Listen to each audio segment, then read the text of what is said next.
Wow, wow, wow, wow. Wow, wow, wow, wow, wow. Wow, wow, wow, wow. Wow, wow, wow, wow, wow, wow, wow, wow. This is the intro song. Wow, wow, wow, wow, wow. Welcome to Naga Nyooms channel. Wow!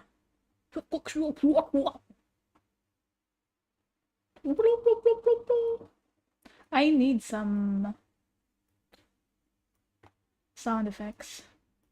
Actually, I could get some sound effects. Hold on. Hold the phone. I could get sound effects. Just for you? Yes. I'm just gonna go fetch it.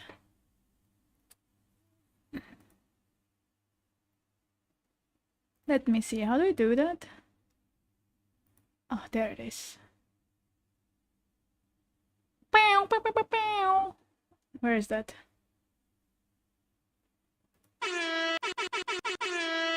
Welcome to the Naga Nyooms channel. Or maybe it's more like... Yeah. If you're part of the Discord, don't be confused why I am alone in the channel, in the voice channel. I'm just here to get the sound effects. Welcome to the Naga Nyooms. Naga Nyooms. Oh. Naga Nyooms. It's me, Nyoom Nyoom. Man, I need a Nyoom Nyoom. Nyoom Nyoom sound effects. God. This is like the most annoying sound effect of all. The air horn. Oh! Welcome, welcome! I think I'm live. Am I live? I'm yapping here and then... It's gonna be so funny if I'm actually not live. Not live and not recording, imagine.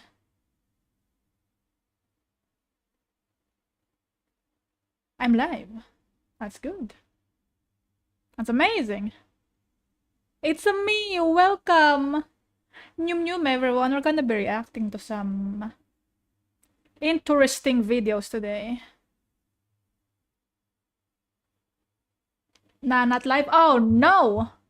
That's not good. That's not good. Wait! Hold on. I could have some ASMR background music. What am I doing? What am I doing, dude? Not a professional streamer over here? We can have some sounds. Soothing wind. Yeah. Hello, lifeless and not me. Hello. Cozy fireplace. Yeah. Soft vinyl noise. Nah. Rumbling thunders. No thunders.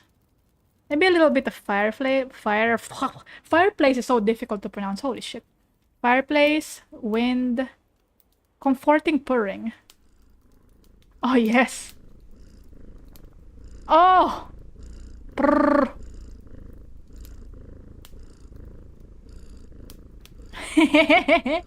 I love it.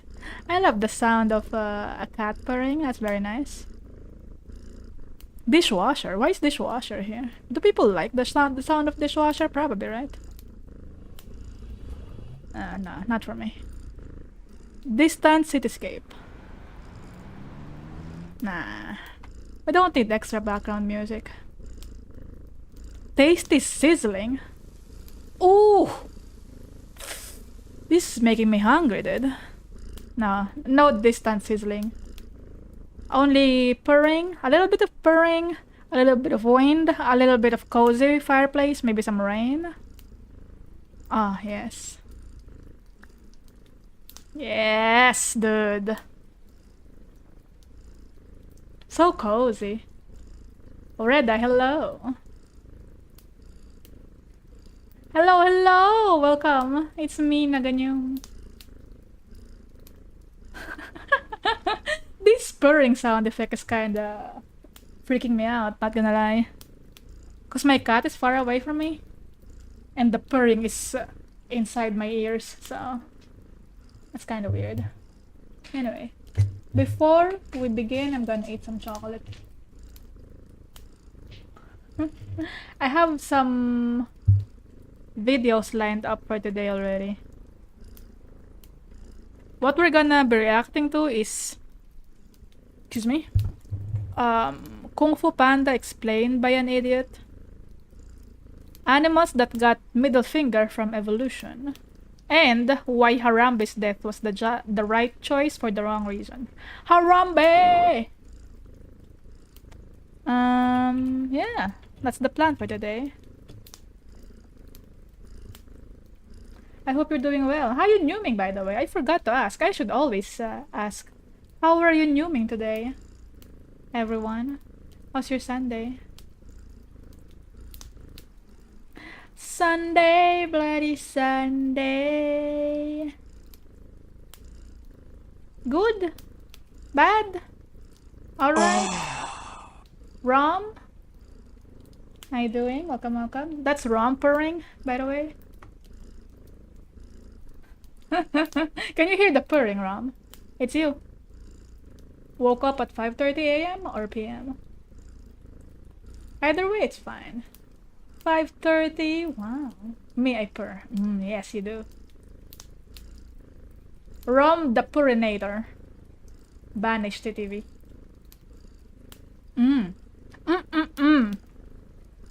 Madagascar. I kind of also wanna watch Madagascar explained by an idiot. Why not? I love Madagascar. Madagascar's pretty good. One of my favorites. One of my favorite movies. Sunday, bloody Sunday. How you Nyooming, Ram? What have you been up to lately? Tell everyone. What kind of adventures you've been having? Yes. Jimbo, hello. Maurice, I can't move it anymore. No! Not like this, Maurice. That caught me off guard, holy shit. Good one, Jimbo.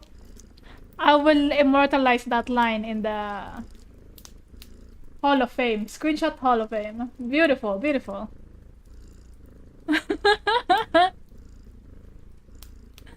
That's so funny. I don't know why I found that so funny. How are you Nyooming, Jimbo? You can't move it anymore. Oh no. Dude, summer is going strong, man. So hot. I mean, earlier in the afternoon, it wasn't as hot as the previous day, so that was nice. And yeah, but as the evening went on and on, it got hot and I took a shower. Legendary, hello. Meowdy. Look at that. I made emotes drop on my model now. If you have the lick emote, try your best to lick the banana. Although I feel like it's dropping too fast. Hold on. Maybe I could slow the drop of the emotes.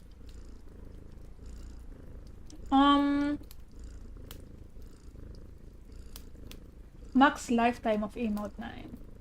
Animation speed. Lower the animation speed. Drop speed.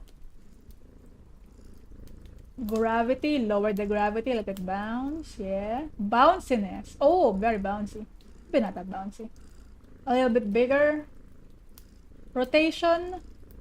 Slow that rotation. Done.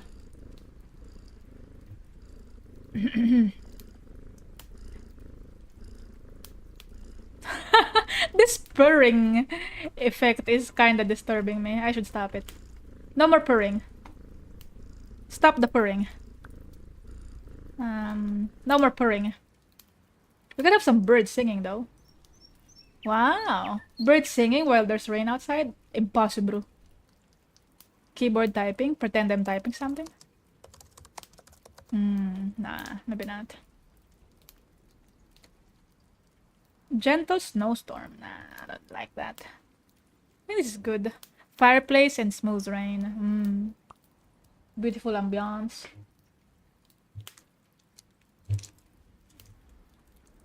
Mort deserves anything that happens to him. I remember. I just realized something.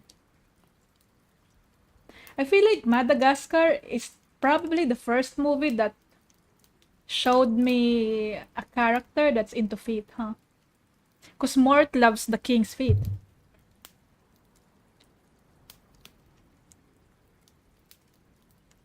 Although I did not watch Madagascar as a child, though. I think I'm kind of a grown-up when I first watched it. But I just realized that's the first encounter I had with someone who likes feet. Damn! Makes you think. I was blessed with a strong snowstorm this afternoon. Ooh, strong storm.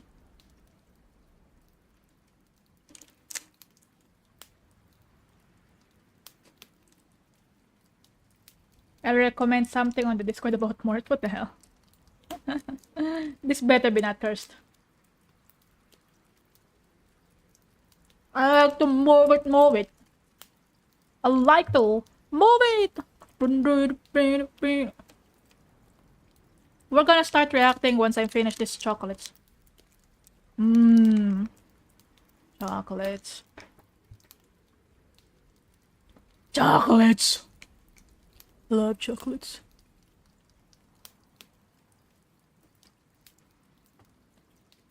The Mad King Julian. Art Glory Days drawing artist animation. What the hell is this? What is this curse shit, Jimbo?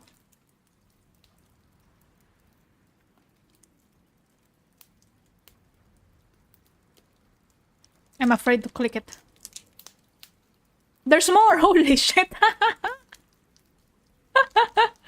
I see you typing. I like to move it, move it. Jimbo, explain. Explain yourself, Jimbo. I'll watch it later. How about that? Okay. Enough ASMR. No more ASMR. There's no ASMR on this channel. No more fireplace and smooth rain for you. Skablam! Just got back. What's up? Why are you sending cursed things, Jimbo? Are those cursed or are those just like decent animation? Maybe I'll watch it later. We'll see. Are you ready? Skablam! Are you ready? I'm done with the chocolates. There's more in the fridge, actually. I could just get some more. No one's stopping me to get more chocolates. Realistically. They're okay, probably. I mean, they're on YouTube. They're probably fine, right? Surely. Surely. Okay. Excuse me. Do you want to start with something traumatizing or what? Because I saw this and I thought, hello, Soft Brush. Oh yeah, Panda. Do you guys want to cry first or do you guys want to laugh first? That's the question. Because I saw this. Casual Geographic made a video about Harambe.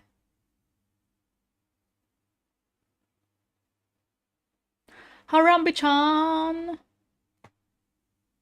So I'm gonna watch this. This is today's lineup. This video about Harambe, video about animals that got cursed by evolution, Kung Fu Panda, and Madagascar. This is what we have.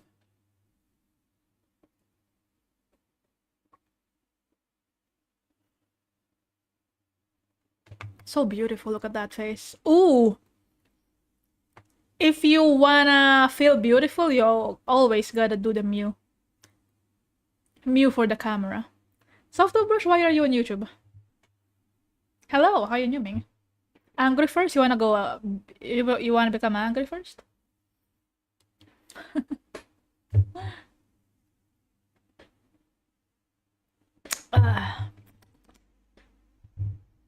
I think we're gonna watch, you know what? It was Blue Steel before it was Mewing. Blue Steel. Is this post called Blue Steel before? What is this movie again? Fashionista movie.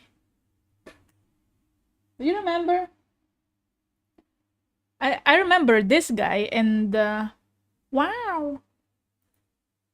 Owen Wilson. I don't remember the name of the movie. I'm very, very bad at remembering things. Zoolander, yeah, Zoolander. It's very beautiful.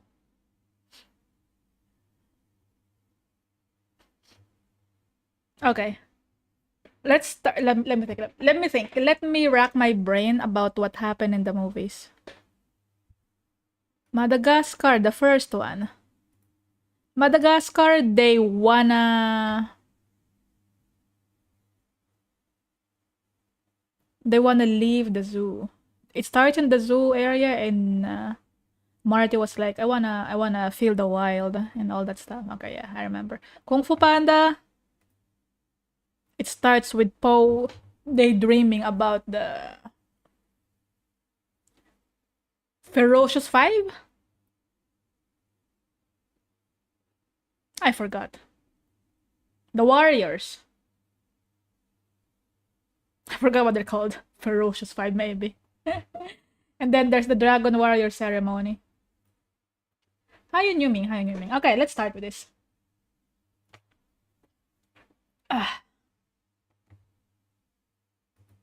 Kung Fu Panda! Skablam! You know what? I feel like remembering Kung Fu Panda. And we're here with Highboy, who will explain to us what this movie is about. Skibidi Warriors, yeah. It's all about the 5 Skibidi Warriors and the Dragon Warrior. I remember Kung Fu Panda very well. It's beautiful. It's a very beautiful movie, so heartwarming. It has a cute panda right there as a main character. Let's start watching! Welcome to Kung Fu Panda. It starts out with the main character, Po the Panda, having a dream about being a legendary Kung Fu warrior with mad skills who's friends with the Furious Five, the greatest... Furious Five, not Ferocious Five. He's a huge fan of the Furious Five. Yeah, I actually totally forgot about this part. This animation part. I think he was imagining this while he was in the bath. Kung Fu warriors in all of China! But then he wakes up and it turns out he's just a fat loser who's a mega Kung Fu fan. Goes down to help his goose dad or duck dad or, I don't know, father of feathery avian nature in their noodle shop, lies to him about what dream he was having. He tells him he was having a dream about noodles. His dad is stoked about that and puts him to work. Then we zoom over to the Jade Palace where Master Shifu is training the Furious Five. Then goes over to meet his master and creator of Kung Fu, super old and wise turtle dude, Master Oogway, who's also kind of a troll, let's be honest, because look at this.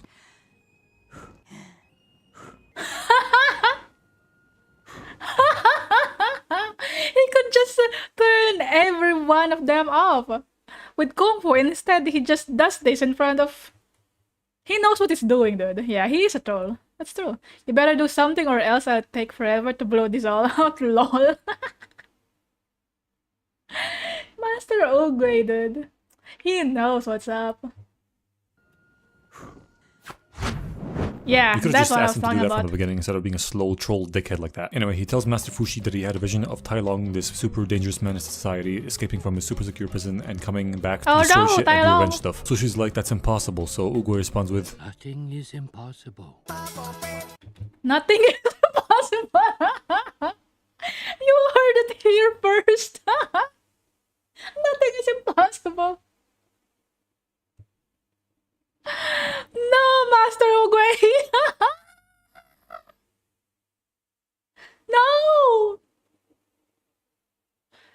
cannot unhear that now.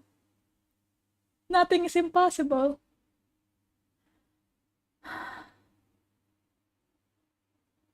My man. Shifu then orders this messenger goose to fly over to Tai Lung's prison and tell them to double the guards, double security, double everything, because they gotta do something to stop this, and ironically, by sending the goose, he sort of is the one that facilitated this escape. You'll see how. Anyway, yeah! It was his fault! Because he ordered the goose to double check the security. And that's how Tai Lung escaped, because of the feather of the goose. Is it Master Shifu's fault, or is it because the goose was having a bad day? Because his feathers are falling out, so it's like a goose equivalent of hair fall. I mean, I guess it's not really a bad day, because it's a normal thing to have hair fall. And maybe it is also a normal thing to have your feathers just fall out, you know? I don't know. I think it's Shifu's fault, because he got too paranoid. Nyooms, Amelia Nyooms. Uguay tells him that won't do shit, and only the Dragon Warrior, who is the only person worthy enough to read the Dragon Scroll, will be able to defeat him. So she was like, but who's worthy, Master, of this great honor to read the Dragon Scroll? I don't know. So in order to choose the Dragon Warrior, they hold a competition between the Furious Five to show off their skills, so Uguay can choose one of them to be the Dragon Warrior, and then invite the whole valley to come watch this event. And you'd think they'd take at least a day to prepare everything, but no, the banners for that shit go up lickety split instantly. Same day shipping, you feel me? But whatever, they're in a rush, and I guess they had the celebration competition stuff on hand. Also animation kids movie, so who cares? Poe sees this and he's super excited, so he tells all these bitches to go and watch it with a continuity error happening here, because he exits the shot from right to left, but then he appears in the next shot from left to right. But whatever, there's a bunch of these in here. Not enough for me to make a counter about them, but enough for me to want to mention them, and I will. Fuck you. Poe wants to go watch too, but his dad wants to take a noodle cart with him to go sell noodles, and Poe can't say no to his puppy goose dog eyes, so he takes it with him, but eventually leaves it at the base of these 10,000 steps up to the... Oh my god! The stairs, his worst enemy. Heck, he cannot bring the noodles up those stairs. But he was able to go up there eventually, which is pretty admirable. Because he still has to go up the stairs anyway, right? Even without the noodles, going up the stairs is a huge feat. Because he's a fat c***. Then claws his way up just in time for the Dragon Warrior ceremony or competition or tournament, I don't know what the fuck it's called, to start, and for the doors to shut on his face. He tries to open them, but the doors must be locked or something, then tries to watch, but barely is able to see what's happening. Why did they lock it? 1,000 tons of fire. 1,000? That's not 1,000, it's more like 1, 2, 3, 4, 5. Okay, I'm not counting all that, but it's like 35 or some shit, alright? Anyway, he tries to get in using various methods, all ending up in miserable failure. And after his final tree slingshot attempt, Uguay gets a tingle in his butthole and is like, I sense the Dragon Warrior is among us, so Fushi announces that the Dragon Warrior is about to be chosen. Poe, who landed in some fireworks, hears this and makes a makeshift rocket chair using the fireworks, while Master Uguay Kung frolics his way down the stairs. Poe's dad arrives like, the fuck are you doing? Tries to put out the fireworks, but Poe tells him that he didn't dream about noodles, he dreamed about Kung Fu, and he loves it. Then the delayed action fireworks launch him into the wall, then into the sky. What goes up must come down, however, and he falls down onto the ground unharmed because he's a big fat animation panda between Uguay and the Five, with Uguay pointing at him and announcing that the universe has brought them the Dragon Warrior, which is Poe, and everyone is surprised as fuck because they were sure he was about to point at tigers. He gets taken on like a royal carrier thing. He's too heavy for the burst to carry him, so some... He was too heavy for this. Look at him. Oh my god. What do you call this again? Did he say hearse? No, a hearse is something for the dead. Never mind. It's a carrier. A carrier thing. He just called it a carrier thing. Alright, alright. Hello, brother. Welcome, welcome. Self-fulfilling prophecy. Should look at XP to level 3 funny D&D skits. XP to level 3? I haven't heard of that yet. He's too heavy for the burst to carry him, so some pigs come along to lift him with the geese still hanging on, which is a funny comedic effect thing, but just let go at this point, you liptards. You're actually making it more difficult to carry now. Also, how did Poe's dad open the gates if he couldn't? Doesn't matter. Poe... Oh my god! Did his dad open the gates? I did not notice that. They locked the gates. Where's his dad? What the hell? Where? What? He did open the gate.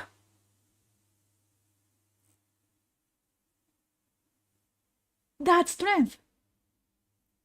Maybe Kung Fu strength really runs in the family. Because his dad was able to open the gate. Even though he's not the real dad. Spoiler alert. He's not the real dad. I'm sorry to tell you. This is not Poe's dad, okay? He's adopted. if you watch the movie, eventually they're gonna tell you that he's adopted. Spoiler alert. And also, I said that the Kung Fu runs in the family, but I don't think it really runs in the family. Because Po doesn't run. Get the joke? He doesn't run. So that means Kung Fu doesn't run in the family. Yeah. Don't tell me the duck isn't that panda's dad. No, it's not. I'm sorry. It's China, everyone knows Kung Fu? Is that how it is? Point at tigers. He gets taken away on like a royal carrier thing. He's too heavy for the birds to carry him, so some pigs come along to lift him with the geese still hanging on, which is a funny comedic effect thing. But just let go at this point, you liptards. You're actually making it more difficult to carry now. Also, how did Po's dad open the gates if he couldn't? Doesn't matter. Po gets dumped out into the palace, and after drooling all over the Kung Fu artifacts and breaking this vase full of souls cause Master Shifu startled him by magically Kung Fu appearing behind him, he talks to him while lots of continuity errors happen with Pay attention to the vase, it keeps changing position even after Po stops touching it. Oh shit! Is it because of the souls? Cause Master Shifu startled him by magically Kung Fu appearing behind him. He talks to him while lots of continuity errors happen with this broken vase behind him. Ends up holding him in a legendary, very secretive... It's the souls, man! It's the souls that escape. That's why the vase parts are moving. Don't worry about it. Finger hold, telling him he can't get the dragon scroll unless he masters Kung Fu, and even though Oogway chose you to be the dragon warrior, after I'm done with you, you're gonna wish he didn't. Not approve. takes this as tough love motivation. He does not approve of this fat he's the panda. dragon warrior and thinks he was chosen by accident and by mistake. He takes him to the dojo with lots of obstacle course training tools, and after getting beat up by a children's training doll, which is this movie's equivalent of losing in Power 1. If you ever played Captain Claw's training tutorial levels, then you'll know just how devastating of an insult that is. He gets pummeled by the rest of the obstacle course when all he had to do is stand still, and even that he sucks at. Later that day, the five talk mad shit about him while walking up this hill, which he overhears because he was hiding behind this boulder, and they should have saw him walking up if he was hiding behind there, unless he was hiding all the way around and then kept spinning around while they walk around, you know what I mean? Then before bedtime, he unintentionally annoys all of them, the tiger bitch straight up tells him to fuck off and that he doesn't belong here. So he goes to Depression Snack on some peaches from the sacred peach tree of heavenly wisdom. Master Oogway catches him lacking, so dude swallows all the peaches. What the hell? He's so rude. I totally forgot about this. He ate peaches from this holy tree. Sacred tree. So rude, this panda. He just arrived here. And also I remember when Tigress was shooing him away, he was also disturbing Crane, Master Crane. And Master Crane was so nice to him, but he's like, please, leave me alone. He was trying so nice. He was trying so hard to be nice to Po. That was like one of the cringiest moments here. Aside from the fact that they chose him as the Dragon Warrior, the part where he stumbled into Crane's room, that was like one of the most second-hand embarrassment moments I have ever experienced watching this movie. Anyway, why am I talking about that? I don't know. Hold on, I gotta close the window because my cat is here now.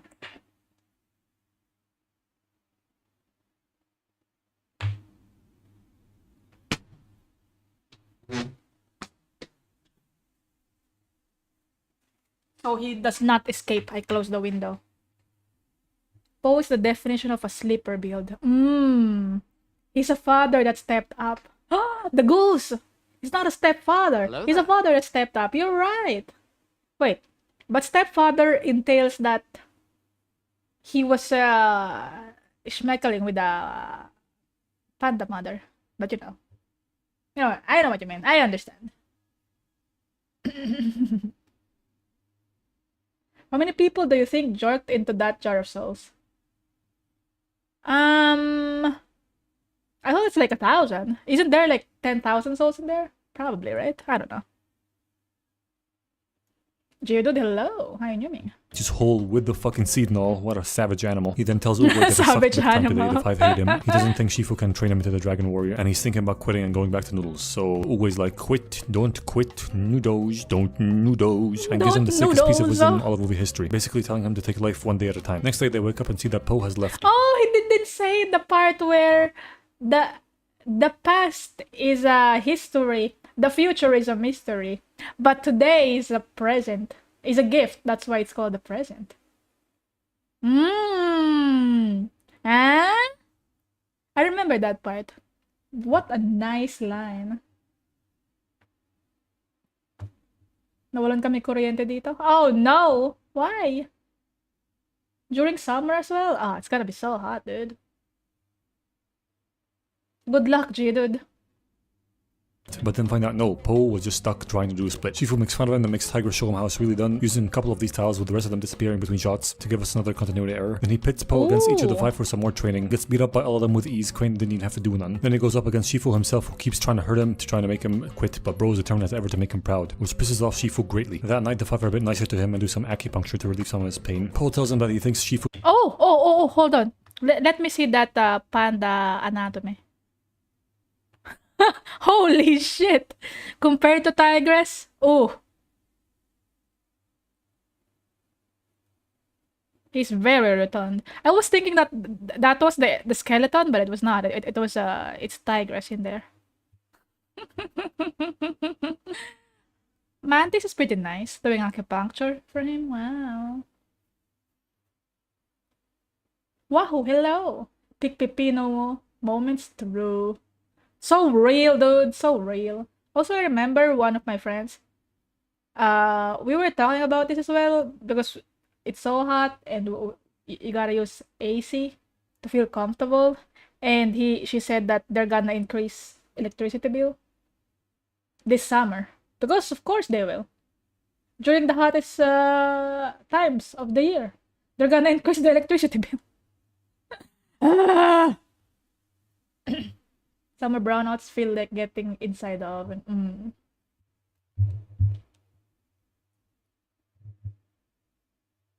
You're forgetting how bears are built? They're built different. That's what.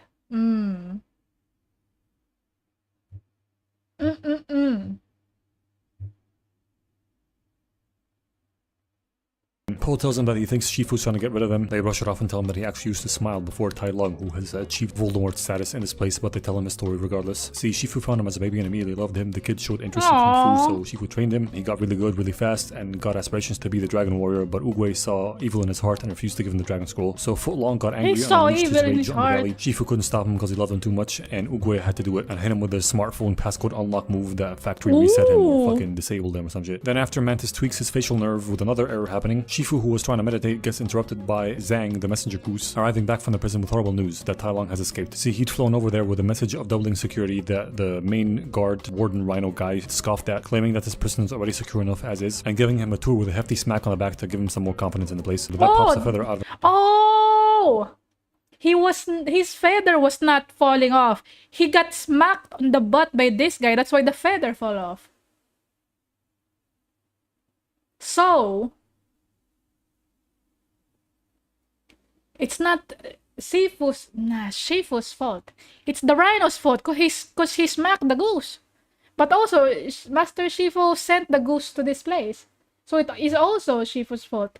Because he wouldn't be here in the first place, getting smacked on the butt, if he wasn't sent to go here. Oh my god. Whose fault is it really? Oh my god. Dude.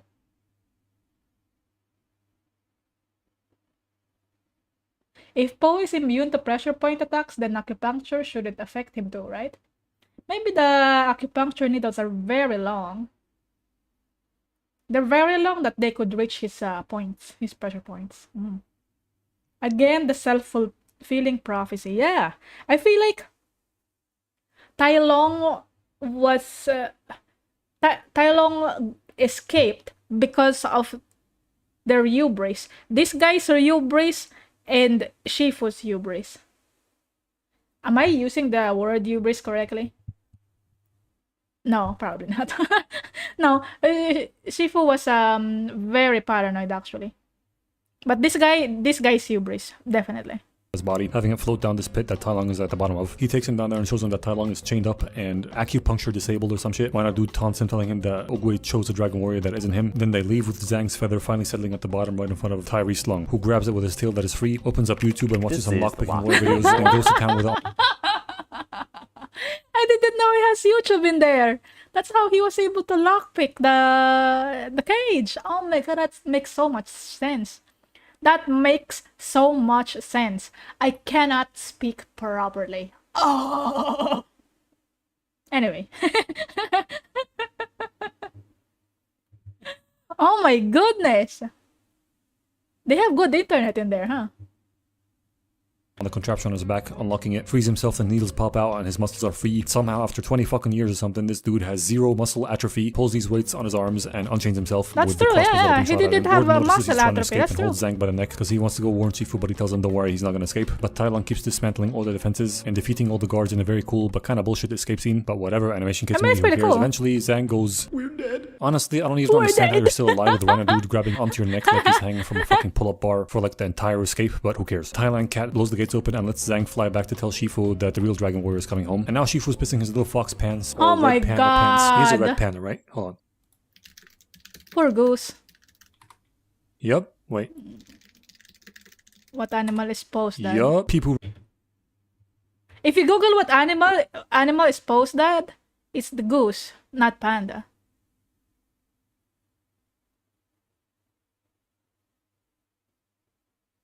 Maybe during this time it was I mean, this was only 4 months ago. No, okay, never mind.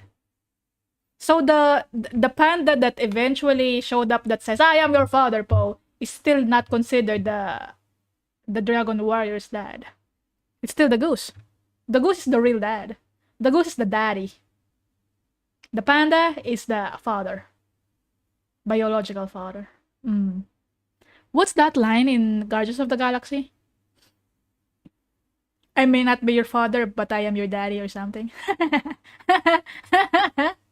People runs over to Oogway telling him that he's got very bad news, but Oogway's like, oh Shifu, there is no such thing as bad news, it's just news. But then tells him that the vision is true, and earlier than expected, Tai Lung has escaped from prison and he's on his way right now, so he's like, oh fuck, that is bad news. If you do not believe that the Dragon Warrior can defeat him. Are you kidding me? The panda? Then Oogway tells him that choosing him was no accident. As there are no accidents in life, he tells him that he has to let go of his illusion of control, giving him an example of this peach seed, how it will always grow up to be a peach tree, no matter where he plants it, and maybe if he nurtures it and trains it and believes in it, the peach can defeat Tai Lung. He makes him promise that he'll believe in Po and train him right. Then Cherry Blossom petals fall and he's like, my time has come. My time has come. Stick is gay. What the fuck? What? You were always my name. I was always. What? Dude gives him a stick, Nick. Dude, poor Shifu. He's so stressed out. He's the most stressed out character in this movie. I mean, in all other movies, he's so stressed out. This guy, dude. Oh my god. He may be your father, but he sure as well wasn't your daddy. Yeah, that one. That's the line. I'm your daddy, boy. This guy is so stressed out. He's just given responsibility out of nowhere because Master Ugo is like, I'm out of here. Peace out. Take care of this. It's out of my hands now. And this guy is like, what am I gonna do? And this guy will train the Dragon Warrior. Goodbye, Sifu. I need to buy some milk. Exactly. That's exactly what happened. He has been dealing with bullshit every day his entire life. That's true. That's why he never grew taller. Not because he's a red panda. It's because he's so stressed out. All the stress are pushing him down. Him the elder statesman of this establishment and passes away in the most PG-13 way possible. Master Khufu then goes to the students who are eating and goofing off to interrupt them with the horrible news that Tai Thong has escaped and is coming to fuck shit up. Po's the only one that can stop him, and Oogway cannot do it because he has died. Po then tries to run away because he's like, me? Defeat Tai Lung? Are you stupid? I didn't sign up for this shit. Shifu stops him, telling him that he has to trust him the way he trusted Oogway. He can train him to defeat Tai Lung, but he's like, no you can't. Look at me, I suck. Plus you're trying to get rid of me. They keep talking like that, poop-de-poop-de-poo, da-da-da-da. With no real resolution while the five look on and go off in the night to take Tai Lung on themselves to save the valley. Next morning, Shifu hears some commotion coming from the palace, finds that the Fierce Five have gone, and Po Kung fucking up the kitchen and snacking on everything because he's sad. Then he observes him do a perfect split 10 feet off the ground to get some cookies and figures out how he'll train him. So he takes him up to a mountain or something to a sacred location where Oogway created Kung Fu. He figures that he has to train him using food, but not the way he thinks. He's like, when you've been trained, you may eat. I assume he won't let him starve and he'll give him the minimum amount of food to survive. And we see a montage of him using the carrot plus stick method of training him, where you dangle a carrot in front of the subject while simultaneously beating the shit out of them with a stick. Quite the innovative method. Eventually, after a while, Po gets really good at Kung Fu, and Shifu claims that he has been trained and he may eat. But dude, they always do that in anime or animated show. The montage. It's always that training montage that's gonna let you defeat the main villain of the show. Because Tai Long is on the way. How... I remember thinking when I watched this, how long did it take for Tai Long to reach the valley? How many days? How many days did he actually have time to train? Because it's a movie, right? So since it's a movie, I thought it was only within a day. And I'm like, there's no way you can train this panda within a day to become a dragon warrior or to be good at kung fu. Because it looks like that in the movie, but I assume there's gonna be like a few days at least, because it's so far away and China is huge. Maybe it's a few days. I don't know. But I was just thinking when I first watched this, like, bro, how can he be so good right away within that day? And the main villain is on the way already, right? And also, the messenger. Tai Long sent the goose messenger to tell that he's back. The real dragon warrior is back. That means it took a while for the goose to reach the valley and tell them what happened. I guess the goose is faster than Tai Long, right?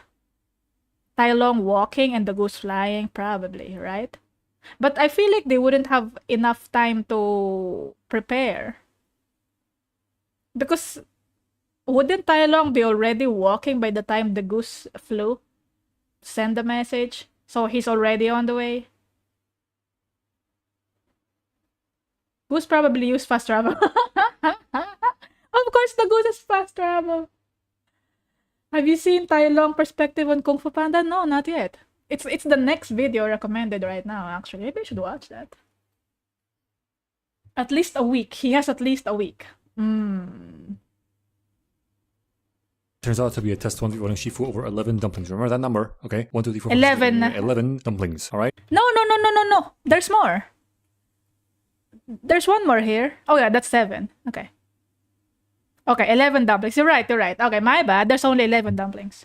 Alright? He finds that out after Shifu steals a couple he was trying to eat. So he slams his fist down, knocking up all the dumplings, which is a retarded idea because Shifu jumps up and eats all of them but one. And if we stop it at just the right moment, we can see that the number of dumplings is still 11, even after Shifu ate 2 of them. How does that work? The math ain't mathin'. And Wait! But there's other plates. Oh, there's only one plate. With dumplings. been trained and he may eat. But yeah, there's only one plate with dumplings. Where did he get the 2 extra dumplings? Maybe he's hiding them in his cheeks, like a hamster. That's the only explanation.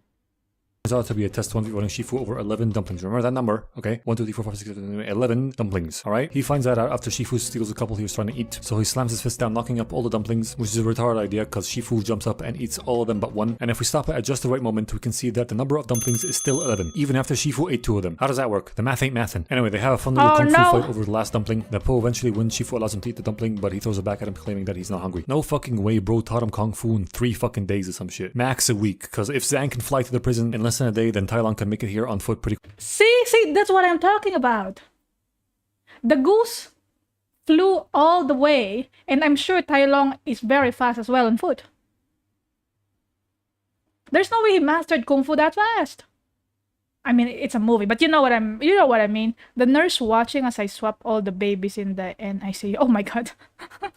I wasn't paying attention to the background memes all this time. Speaking of Taiwanese Chung leopard guy, the Furious Five meet him along the way to the village at this series of rope bridges. They cut the last one while he's coming towards them, but it's too late because he's almost there, so Tigress jumps up and backflip kicks him while they all grab the bridge again so she can fight him on it. He monologues a bit, then they fight a bit, then Crane and Viper go to help her because she's losing. Then Monkey goes to help and Lee's manages to hold the weight of all the shit alone. They hit him with a gym whip rope move, then tie him up, cut the rope and jump back to their side. Master Man is so strong. But then he spins around the big rock, frees himself and launches up over to their side and hits them all with paralyzing nerve attack moves. Now, other than leaving a literal insect to hold the ropes, there's a couple more retarded things that happened here. Firstly, why did Tigress not kick him and jump back to their side or have Crane fly up and catch her? That would have eliminated this whole fight. Secondly, Tai Long kicks Tigress through the boards, ripping the connection between the top 2 ropes and the bottom 2 ropes for the whole damn bridge, and that shouldn't be the case. It should only be for the section that she broke the boards of. And thirdly, why isn't the paralyzing attack move Tai Long's first move? That's like an easy win cheat move right there. Bro, wasting our fucking time with backflips and ropes and shit. Anyway, he leaves Crane mobile and enough to carry the lesson That's back to true. Shifu and Po to strike fear into their hearts. Shifu Kung Fu fixes his students up. You know what? For the first one,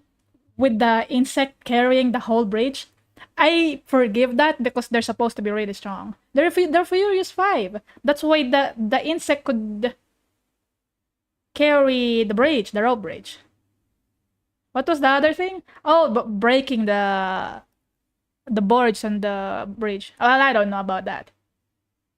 And also about the move, 1, 2, 3 move. I don't know. Also, the only thing I could think about is Master Mantis carrying the rope bridge. He's just strong, okay? He could carry million times his weight.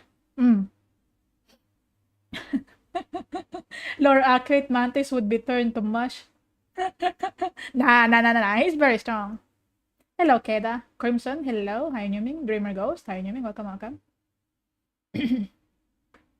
My math may be off. It could have been 2 to 3 weeks. Even with the rest, it could take some time to get there.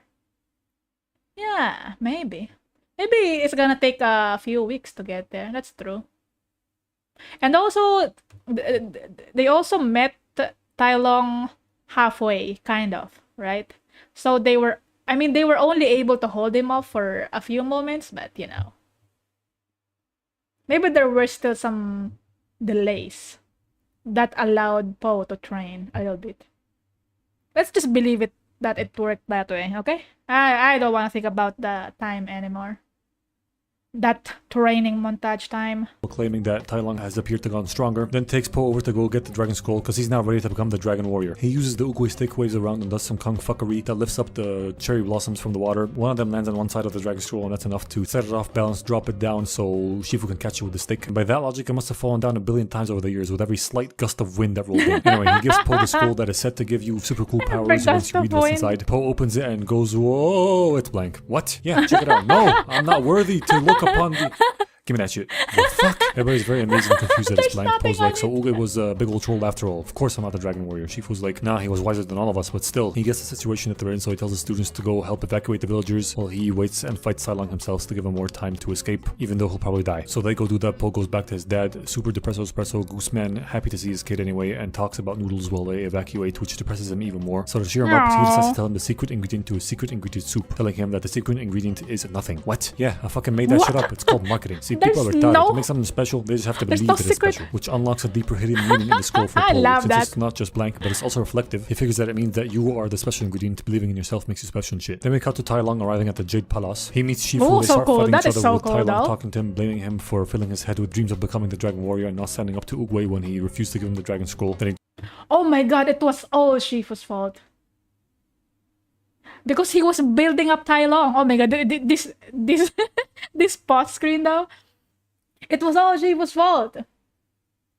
The whole thing. Even Tai Lung being a villain. Because he built up Tai Lung to be the Dragon Warrior. And so Tai Lung was like, yeah, I could do this, man. Someone believes in me. Of course, I'm gonna be Dragon Warrior. And then Master Oogway is like, nope. And that's why he became a villain. And then also, he was so paranoid that Tai Lung's gonna escape. He sent the goose. The goose was the catalyst for him to escape. Oh my god, everything is his fault. Poor guy. I'm just blaming him. Oh my god, dude.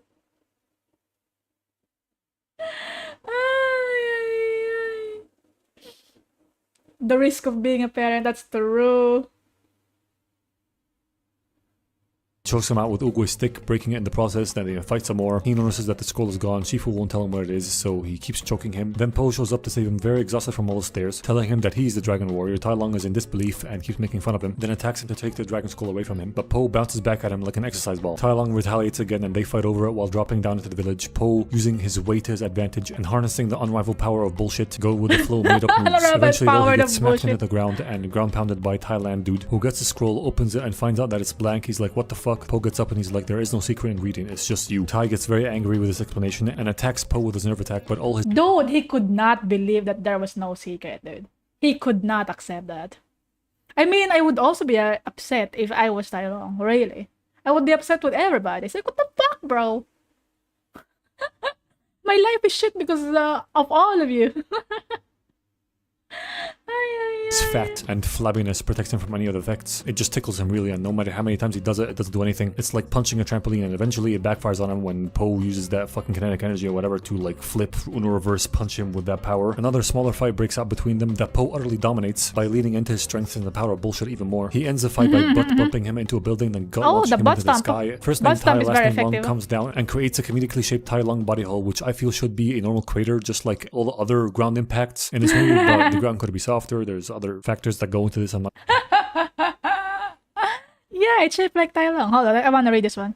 National Geographic photographers eating lunch after a long day of filming starving children in Africa. Holy shit. That is so unhinged. I'm not gonna fucking examine and go too deep into this. This is an animation kids movie, who cares? He comes out of the comedic hole, insults Po again, but then Po holds him in the legendary whooshy finger hold that wasn't taught to him by anyone, he just figured it out on his own. Also, there's another continuity error with how he holds his finger here, but whatever. Po puts down his pinky finger and sends him to the fucking Shadow Realm. It creates a massive shockwave that everybody feels and sees. Why didn't Shifu use this move on Tai Lung in the fight? Whatever. All the Valley people come back and see Po as the victorious Dragon Warrior. They celebrate him and finally respect him. Then he goes back to see Shifu. Bro's still alive. He tells them that he defeated Tai Lung, which finally brings peace to the valley and to him as well. Then they rest a bit and Po goes, shawarma? Yeah. This movie gets 6 puppies out of 8 baby seals.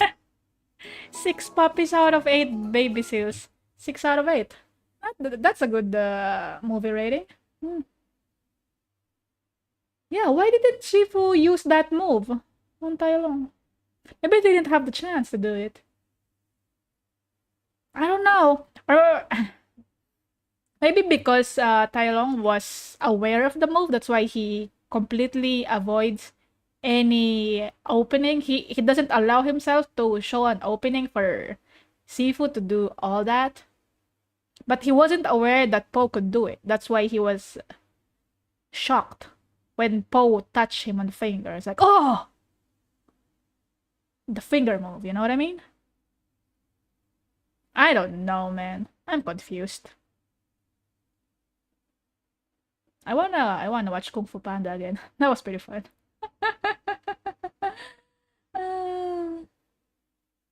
There's a video about how it all looks from Tai Lung's perspective. Yeah, it's the next recommended video.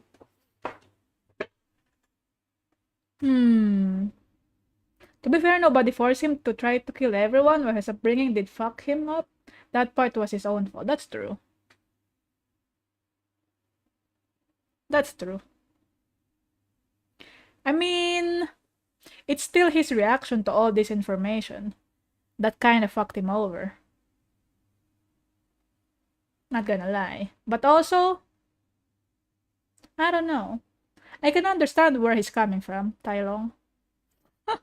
He was set up for success and everyone just said no because Master Oogway said, I see evil in him. But I feel like there was only evil. The evil only happened because he was refused. Because they refused the Dragon Warrior title from him. Or I guess, maybe because he got spoiled. Maybe he's not used to people saying no to him.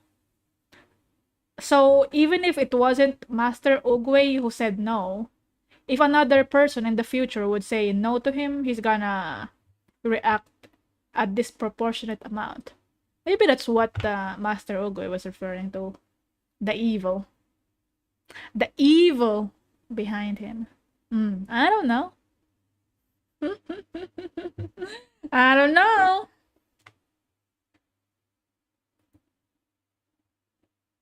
Very interesting though. I love Kung Fu Panda. One of my favorite movies.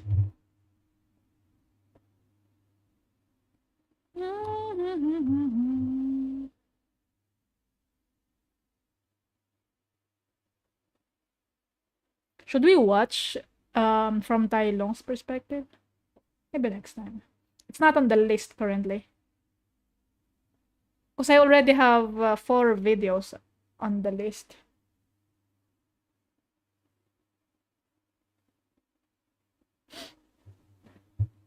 What should I do with cup noodles that I forgot to eat? This was about 2 hours ago. Oh, the noodles are gonna be fat now. Well, up to you. How hungry are you? Maybe it's that his reaction to not being the Dragon Warrior was to kill everyone that makes him not the Dragon Warrior. Yeah. That's true.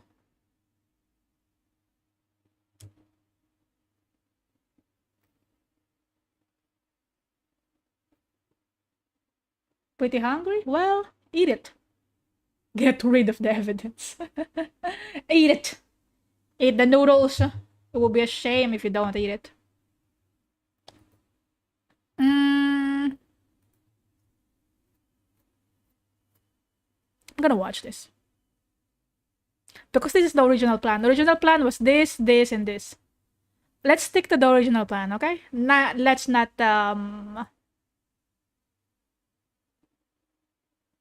stray too far from the path. Eat the rest of the noodles. Yeah, eat the noodles. It's fine.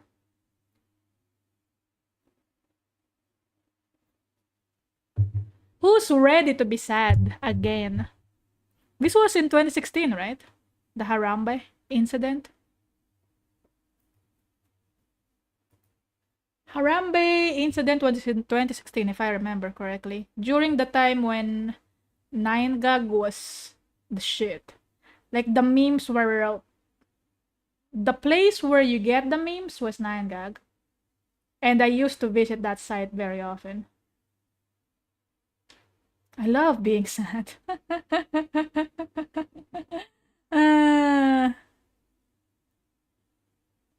Does poverty cause Jollibees to appear, or does Jollibees cause poverty to happen? Both. It's a vicious cycle. 9gag was always shit. I don't go to 9gag anymore for my memes. The memes come to me. I do not go anywhere to find the memes. They just show up without me searching for them. Okay, let's watch this. That the Harambe kid either is... If you want to inflict emotional damage on a millennial, remind them that the Harambe kid either is or is about to be a teenager. In a couple of months, it'll be a year short of a decade since the gorilla was prematurely perp-walked off the census. Oh. Harambe kid was about to be a teenager? Damn, that's kinda tragic. Despite being named after a Swahili term for coming together, Harambe's death has been no less. I'm sorry for you and everyone that loves you. Aw, we will miss you. Oh, altar for Harambe. Divisive. But the closer you get to the full story, with crucial context, the question becomes less of whether the zoo was right for turning the legacy of Bob Marley into a hashtag, and more of everything that went wrong to force the zoo to pull the trigger. Because Harambe's death was the right choice for the wrong reasons. Now hear me out, I'm not blaming the gorilla, in fact quite the opposite. Literally everyone involved but the gorilla ultimately failed him, and in about 10 minutes, I'm gonna show you just how horrendous Harambe got done. It's everyone's fault except them. Let's see this analysis. 9 years later. I think so, right? 9 years later to 2016, 2025, yeah. Same 10 minutes it took for them to end him. Flashback to 2016. I knew it. $1.68. A light-skinned in Under Armours was no-scoping entire teams, and Kanye was still Kanye. But he made graduation. All was good until a 3-year-old canon event changed the course of mankind. On May 28, 2016, a mother took 4 children to the Cincinnati Zoo and got to the gorilla world habitat when the youngest boy said he wanted to go swimming with the gorillas. She went back and forth with him and then turned around to start putting kids in strollers when she heard a splash, followed by immediate screaming. Like any other human, she went to the railing, and that's when her mind took an indelible screenshot when she realized, Cincinnati 911. Hi, my son fell in the zoo exhibit at the gorillas. There's a male gorilla standing over him. I need someone to contact the zoo, please. He's dragging my son. Oh no! I can't watch this. In an unfortunate case of free will, the 3-year-old climbed the 3-foot fence, army crawled through 4 feet of bush, and before anyone could grab him and save the timeline, he fell 15 feet straight into the gorilla mode. Nobody saw any of this to stop him? Damn. I guess the mom had 4 children with him, so she was minding a lot of children. Damn. 15 feet, that's a far drop.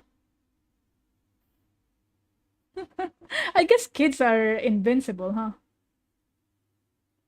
Do you ever notice that kids' bodies are kind of very strong compared to adults' bodies? Like, can you remember times when you were young, when you fell over, like when you fall off the stairs, like 2 flights of stairs and you're fine?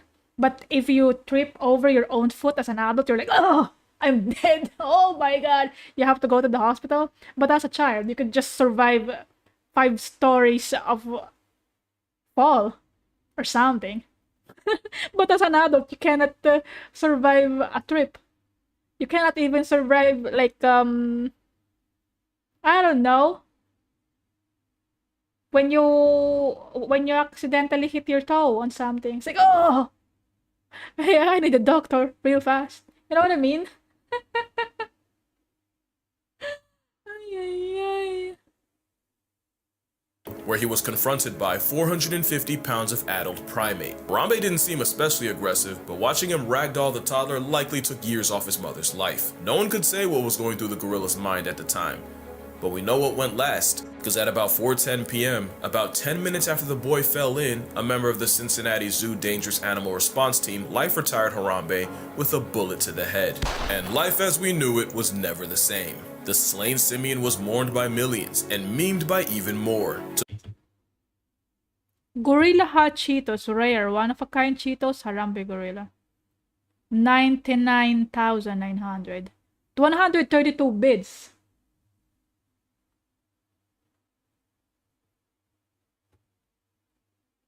Holy! The price of a meme right there. To the point where there are people who use their right to vote on the corpse of a Kennedy gorilla, and that is the most political statement that will ever come out of this channel. Before we can judge what had to be an impossible decision, it's only fair to look at every angle, starting with the nature of gorillas. Gorillas aren't the menaces to society and skyscrapers we thought they were. Male gorillas are way more child-friendly than the average orang and chimpanzee. It's been said that the males that babysit more are considered more attractive to a tribe of hairy women. That's how they got their name. And being good. Oh, let me read that. The term gorilla originates from the ancient Greek word gorillae, meaning tribe of hairy women, described by the Carthaginian navigator Hanno in his account of a voyage along the coast of Africa. Ah, it's from a word that means tribe of hairy women. Wow. Name. And being good with kids is more of a turn on than size, strength, or status. It's proven that guy gorillas on daycare duty will have 5 times as many children as those that avoid it, which is probably why they fight so hard for custody. You've never seen a gorilla hit the burners fight so like hard that. for custody. But gorillas don't need Maury, they'll even step up for children that aren't theirs. A couple years back, the alpha gorilla of a group in Rwanda got sick, and since in sickness and in health is a human construct, the 4 gorillas of the group left, abandoning not just their baby daddy, but their progeny as well. With the infants barely old enough to feed themselves, it should have been curtains. But this story had a plot twist. The sick male had a brother, Kubaha, and Unc stepped up and looked after them. They'd sleep in his nest, treat him like a literal jungle gym, and he single-handedly kept the next generation up. And Kubaha wasn't an anomaly. In 53 years of gorilla research, it's proven that orphan mountain gorillas that lose their mothers early on don't have a greater risk of becoming a statistic because the males will often step in. Not only did a different study show the exact opposite happens to baby chimps, monkeys, and baboons that get the Bambi treatment, even if they do survive, they inherit 0 social rank and virtually no chance at having children. It's the same story for animals like elephants, orcas, and hyenas. Being motherless is social cyanide, but not gorillas. Having one mom short of a full house, oof, has 0 effect on their social status, and it's believed that since mama gorillas often dip out before their babies mature, the males have evolved to cushion the blow. Plus with chimpanzees murking monkeys, bush babies, that's a bush baby, and even doikers for food, and even the good vibes tree hippie known to turn lorises into lunch meat, gorillas pretty much being knuckle-walking lawnmowers probably doesn't hurt Harambe's case. Gorillas go out of their way to avoid conflict, and you really won't see them beating on something weaker than they are, unless they did something to deserve it. But there's always a but. The rules of nature. Oh, that's one big gorilla bot. But I didn't know that gorillas' family structure is like that. That's pretty interesting. The male gorillas are so different from other males of other species, huh? Because usually males are, usually the reason why the young ones are They will remain young ones. They will not reach adulthood. Monkey flip. Hello, cold click. Bro just dragged his booty across his papa's shoulder and neck. Ay. Often change when you're talking about captivity. A wild orca has apparently never depulsed a person, but those confined to a glorified fishbowl have a body count. Pandas normally mate, date, and procreate no less than the average black bear.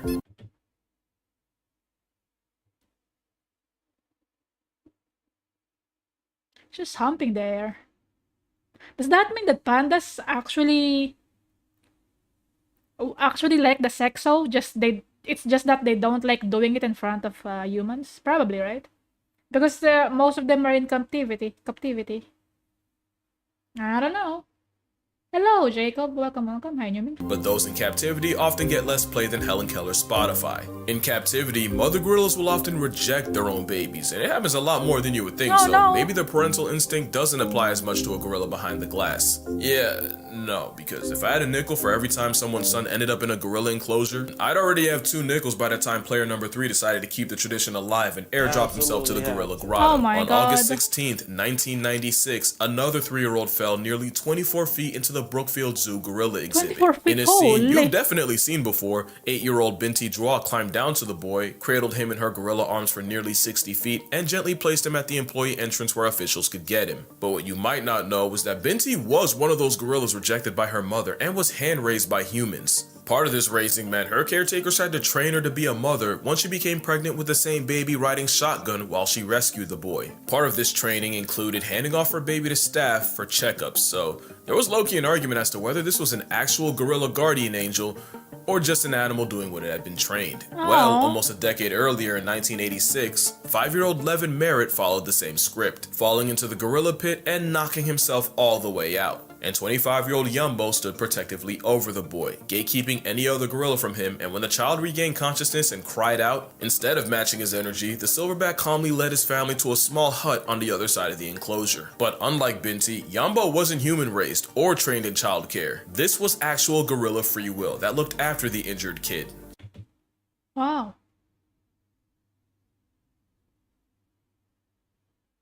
Aww. That's so nice. Does that mean that during these incidents, the gorilla wasn't harmed after they got the child? Seems like it, right? Because he didn't mention that the gorilla were harmed. He hasn't mentioned that part yet. Was it only Harambe who was harmed? What the hell? Oh my god, dude. Gorilla sees helpless kid, gorilla protect. You'd think they'd build the closures to stop this kind of thing happening after one, right? Yeah, you think they would. I think the reasoning probably is like they think that the height of the fall would probably stop people from going to the enclosure. But I don't know. I don't really know, man. I guess the children are unstoppable. They're too strong. Nobody can stop them. If they want to go to the gorilla pen, they will. Only Harambe, he died for our sin. Yeah. Seems so.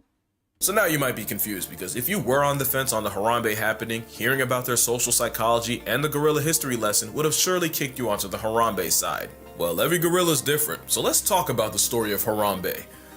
Before he became a hashtag. Harambe was born in the Gladys Porter Zoo in Brownsville, Texas, May 27th, 1999, meaning he had just turned 17 when he got sniped. Just like Binti, he was also rejected by his mother Kayla when he was only 3 weeks old. So, zoo director Jerry Stone hand-raised Harambe, taking him home. The tiny gorilla was by all means his family. Jerry was actually the one to help Harambe's grandparents settle in after they arrived from Africa, and he was even there at Harambe's birth, cutting the umbilical cord. He changed diapers, got up at midnight to feed him. Nobody had put in more Harambe hours than Jerry. Jerry described him as a lovable troublemaker. He'd do things like throw water at female keepers and run away. He'd steal blankets just to give keepers an excuse to chase him. He'd even climb walls to get his keepers' attention just so he could fall backwards and make them catch him. By every account, Harambe meant well, but there was a point where Jerry stopped getting in the cage with him. Not because he was aggressive, but as he got bigger and stronger, there was a legitimate chance he could accidentally roughhouse Stone into eternal submission. But Jerry also noted that Harambe always looked after his siblings, fully embracing the big brother role. But on January 6th, 2002, before Harambe was even 3, someone left chlorine cleaning tablets way too close to a space heater, causing a leak of toxic chlorine gas that suffocated the gorillas. Zookeepers immediately called EMTs, and by administering oxygen, they were able to revive 8 of the gorillas. But there were 3 that never woke up: Harambe's mother, brother, and sister. Yeah, Harambe got hoed by humanity long before Cincinnati. Damn, what a life. What a tragic life. That's a lot of unfortunate things that happened to him. It's the human's fault in the end, bro. Oh my god. This is so sad. Speaking of which, almost 10 years later in 2014, Harambe was now 15 and time came for him to be relocated to hopefully start his own troupe. Jerry actually pushed for Harambe to be sent to Cincinnati, that way he could contribute to their breeding program, and in September, the gorilla named after a Bob Marley song was transferred to the Cincinnati Zoo and Botanical Garden, and less than 2 years later, he would exist only as a statue. So there, now you have more background information than 90% of anyone who's given their opinion. Everything so far points against Harambe being a threat to the toddler, yet experts like Jane Goodall, Jack Hanna, and primatologist Franz de Waal all seem to agree the zoo made the right choice. And I'm with them. Harambe had to die. But why? Basically, it was the best of a bad situation. A lot of people say tranquilizers, but tranks don't work the same way they do on TV. It can take 10 minutes to take effect, even longer when the animals turned up. There was a story of 2 polar bears wandering too close to town in Churchill, Manitoba, and the first bear was slept and put in polar bear jail. Yes, but the second bear... There is a polar bear jail. That's kind of cute. And look at him! He's so sad! Oh my god! That's so cute. No. He just wants to make friends. He just wants to get closer to your skin. But the second bear had no reaction to the same trank. If anything, it probably made him mad. But the real reason tranquilizing wasn't an option. This is Cha-Cha, Cha-Cha the chimp. Cha-Cha went full Caesar and escaped the Yagiyama Zoo in Japan, and I want you to see what happened the moment he got darted. That man was a second away from becoming an Instagram reel. Animals don't understand the concept of anesthesia, but they do understand getting shot in the back, and in those 10 minutes to take effect, Harambe could have been the most dangerous gorilla outside of Hollywood. The next option would have been trying to have a keeper rescue the kid while distracting Harambe, but here's the thing. The moment the kid fell in, zoo officials signaled for all the gorillas to come inside. The 2 females complied, but Harambe, he was also using free will. Clearly he wasn't in the mood to cooperate. The last argument is that Harambe wasn't hurting the kid. In fact, it looks like he was protecting him. I actually agree. I think the father instinct was doing a lot of heavy lifting, but here's the thing. Harambe was a 450-pound immature teenager who never had a kid or was trained for it. He could have killed that kid completely by accident. This isn't 25-year-old Yambo. Young gorillas play rough, and one hard pull could rip his arm out of the socket, and too hard of a drag could bash the 3-year-old's head against a rock. Also, Harambe was clearly stressed out. The situation was a time bomb. The little boy freaking out and screaming, suddenly running away, or even just looking Harambe in the eye could have been enough to light the fuse. And speaking of time, don't forget, that kid was in gorilla custody for 10 minutes. Might not seem like much to you, but let it be your bloodline. 10 minutes will feel like and cost you 10 years. Now, what they should have done, in my non-professional online opinion, was get anyone who wasn't a keeper, paramedic, or zoo vet, get him out of there, form a perimeter, something. I feel like all this could have been avoided if you didn't have a whole coliseum yelling at my mans. Silent game would have been golden, but at that point, it was too late for all that, and so the last option meant erasing an endangered species and future father. I don't like it, you don't like it, nobody's happy, but let's be real. Think about what the conversation would be if that kid became a chalk outline right there. Well, I can tell you, because it's happened. November 4th, 2012. Oh my god, there's more! It's not over yet! Oh, I guess everyone was freaking out when that happened, of course. What else could they have done, huh? Because he didn't comply when the zookeepers told the gorillas to go in. He was being protective of the child. But also, it would be better if if he went in as well and just left the child there so the people could get him. But that didn't happen, obviously. Oh my god. Oh my god. Pittsburgh Zoo. Mother lifts her 2-year-old over the railing for a better view. Mother ignores several warnings and signs. Mother lifts the child on the railing for a better view. Not really, but also. Oh my god. Irresponsible parenting right here. No! Somehow lets child slip, and Maddox Durkosh fell, bounced off a safety net meant only for phones and cameras, and touches earth inside the enclosure. Problem was, the toddler landed with the African wild dogs. No! The most efficient pack hunters in Africa. No! They love meat. I love African wild dogs. They're very cute. But also, you don't want to be near them. Because they love meat. Oh no. That's not good. The one's infamous for turning body to buffet before it can pass away. Look, I can spare you the details, just know it was quick, it was gruesome, and there was nothing anyone could do. The Durkoshes would file a wrongful death lawsuit against the zoo, seeking $300,000 because you can't put a price on life, but you can pay a lawyer to try. The family and the zoo would reach a confidential settlement. The endangered dogs were all relocated, except for the one shot by cops, and the entire exhibit was repurposed for another endangered African predator, the cheetah. You know, for the longest I thought the zoo got screwed, but what I never knew was that in May of the same year, some of the same wild dogs dug out of their den and got the entire zoo put on lockdown. And as early as 2007, a member of the zoo safety committee explicitly warned of guests dangling children over the exhibit opening and advised them to install plexiglass to cover it. But no changes were made until a kid got eviscerated 5 years later. Now don't think I'm letting the mom off, I got a lot of thoughts. And they're all explicit, but the zoo was liable and negligent, and it cost them and the dogs, even though common sense would have saved the day. But common sense would have been a godsend on Christmas Day 2007, San Francisco Zoo. Oh my god, there's more! No! Oh no! It's not good. Tiger. Is it about a tiger? If it's about a tiger, it's gonna be crazy.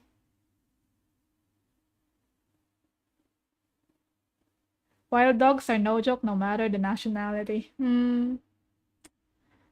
Oh my god. I love African wild dogs.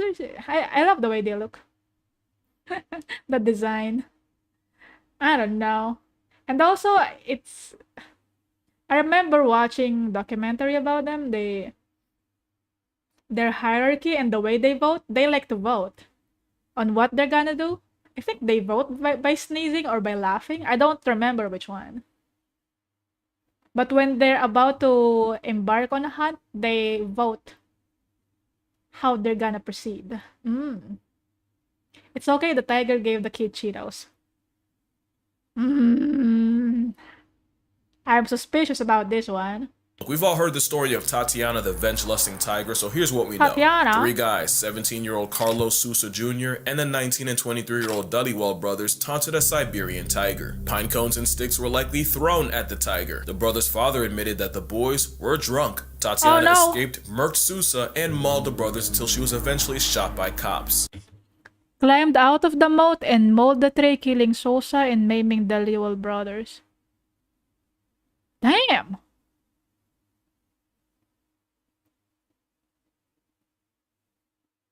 They didn't fall down in the enclosure with the tiger. The tiger came to get them. Holy shit. The intrusive thoughts won, I guess. Because they were like, oh, wouldn't it be funny if we make fun of this tiger? Haha, you can't do anything. And the tiger's like, I'm gonna come over. And the Dhaliwal family settled a suit against the zoo for $900,000, and the Sousa family settled a wrongful death suit for an undisclosed amount. And both brothers would use their second chance at life to get into several run-ins with the law, one including a drunken fight with police, and the younger brother would pass away in 2012 due to unknown causes. By every metric, they f***ed around and found out, and the two that lived came up almost $1 million off it. But two things can be true. The zoo screwed up bad because days after the attack, they said the moat Tatiana had escaped from was at least 20 feet tall. Turns out it was 12 and a half. Oh, they could just jump. I mean, yeah, tigers have they're very agile, so... Oh. Full 4 feet lower than federal safety standards. And if you know tigers, that is one of an oopsie. But also, after killing Sousa, Tatiana tracked the brothers down. But because cafe employees refused to let the two in, the Siberian Fury pulled up outside the cafe and mauled them again. It took 6 full minutes for zoo employees to realize that the brothers weren't drunk idiots screaming. They were drunk idiots screaming, but not lying about a tiger John Wicking them. And because the zoo was under a Code 1 lockdown, it took another 5 minutes for zoo security to let police and fire units in. Those extra 10 minutes mean a lot when you're actively getting turned out by a tiger, and it probably would have saved Sousa's life. 2 things can be true. Tweedledee, Dim, and Dumbass pissed off an apex predator and earned themselves a nomination for a Darwin Award, while getting an endangered species past tense in the process. Oh, of course they killed the tiger. Oh. But it was their fault. Don't taunt the tiger, though. Come on, he didn't want to be there. Oh my god.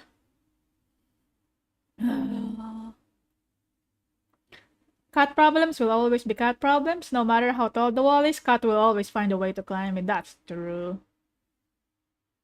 Speaking of kids in animal enclosure, my intrusive thoughts almost got me into a shark tank. Good thing I'm a non-swimming coward back then. Oh my god. Do not let the intrusive thoughts win. That's the lesson, dudes. That's the lesson. But the zoo was also painfully negligent in every aspect, especially since just a year before, keeper Lori Cummingen was mauled by the same tiger while feeding her through the enclosure's grill, and Tatiana's temper tore the skin off her arm, resulting in several surgeries, skin grafts, and California OSHA fining the zoo for safety violations. Lori would also sue and would also settle for an undisclosed amount. And after Tatiana's final act, the zoo would raise the barrier from 12.5 to 19 feet. So you see, the zoo and Harambe were screwed the moment someone spawned into his enclosure. And really, Harambe was dead the moment he chose free will. In fact, if that child would have died, Harambe certainly would have been past tensed, all the gorillas might have been packed out, and the zoo would have been sued beyond oblivion. The zoo would modify Gorilla World by raising the outer barrier and loading up on netting and fencing, but the real victims here were Harambe, the child, and gorillas as a whole. And as much as I want to dump on the mom, well, the internet's kind of done that already, but kids are walking kamikazes. Not excusing it, because damn it, watch your crotch and the things that come out, but you don't think a kid will, till they do. And mama, I love you, I really do, but when I was about knee high, my mom turned away for a second at the park, and when she turned back, she saw me on the other side of a pond leaning in. And if both my parents can go Usain Bolt and catch me before I fell in, well, we know how that story ends. I also almost got kidnapped. And I only say that now because my mother never lets me forget it. But yeah, that's gonna do it. Drink water, hug your mother, hold your kids. They're stupid. Rest in primate Harambe. And hold your kids, they're stupid. That's true. Don't let them off your sight. If you have kids, you better watch them all the time. They're gonna do something stupid the moment you look away. I'll see y'all in the next one. In memory of Harambe. Aww. Weeks I have been waiting for this day, and it has finally arrived.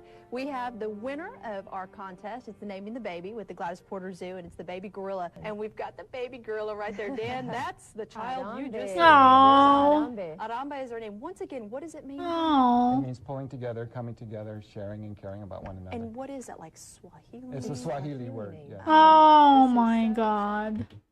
This is a sad video, not gonna lie. Oh. That's sad. I actually didn't watch the Harambe video in 2016 when it was so popular. I've only heard about it. I've only heard about that a child fell into the enclosure, but I never watched the video because I was too scared. I was kind of nervous about watching the video. This is the first time I've seen the video. The footage. Oh man. That's so sad. I guess that's true. The right choice for the wrong reasons. Because there's nothing else that they could do in that situation. They can't really separate the child from Harambe because Harambe is way stronger than anyone. Man.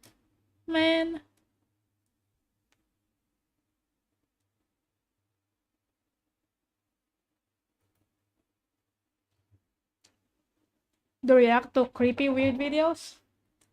I don't know.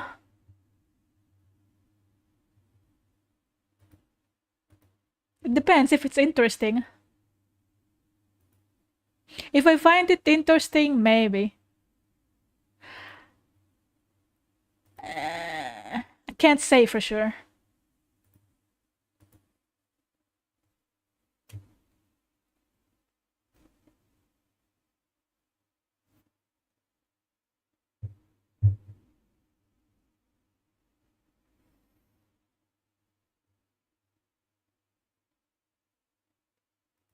Well, that was sad.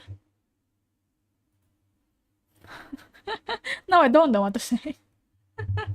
Harambe-chan. Felix Coldgrave? Yeah. I don't think I could react to him though. He makes music. I cannot react to music. I know he makes animations, but I cannot react to music. I've been watching his videos ever since. Yeah, I know him. But I cannot react to him. David first? Check my YouTube. I reacted to Salad Fingers yesterday. 2 days ago.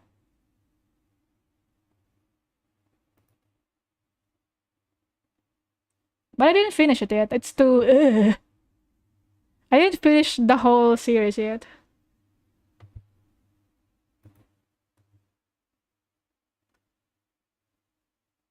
Next one. Animals that got the middle finger from evolution. Double King is not music, but if you watch Felix Coldgrave, you've already seen it. Yeah, I watch him.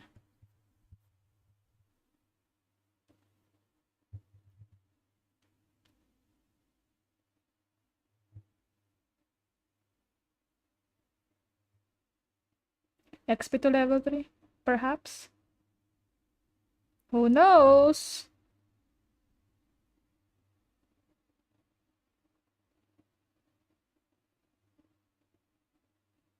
Let me see.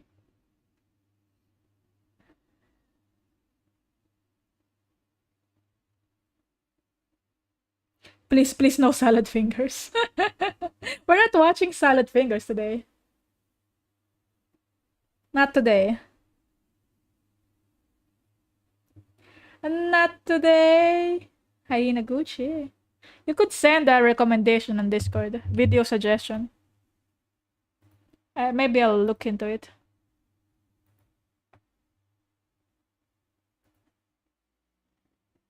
If I find it interesting, I'll watch it. Maybe it's time to bring back the wheel, huh? I don't have the wheel anymore though. The old wheel of videos. The wheel of videos. Oops. I don't have the old wheel of videos anymore, but maybe I should bring it back. Maybe at 10,000 subs. How about that? 10,000 subs, I'll bring back the wheel of videos.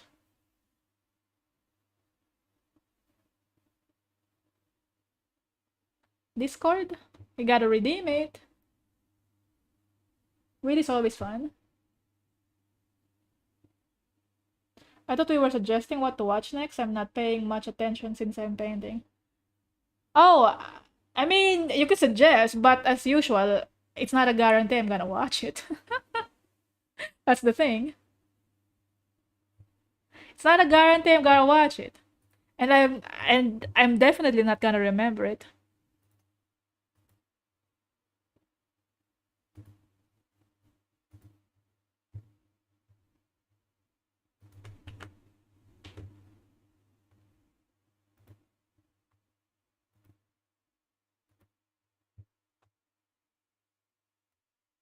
Wheel.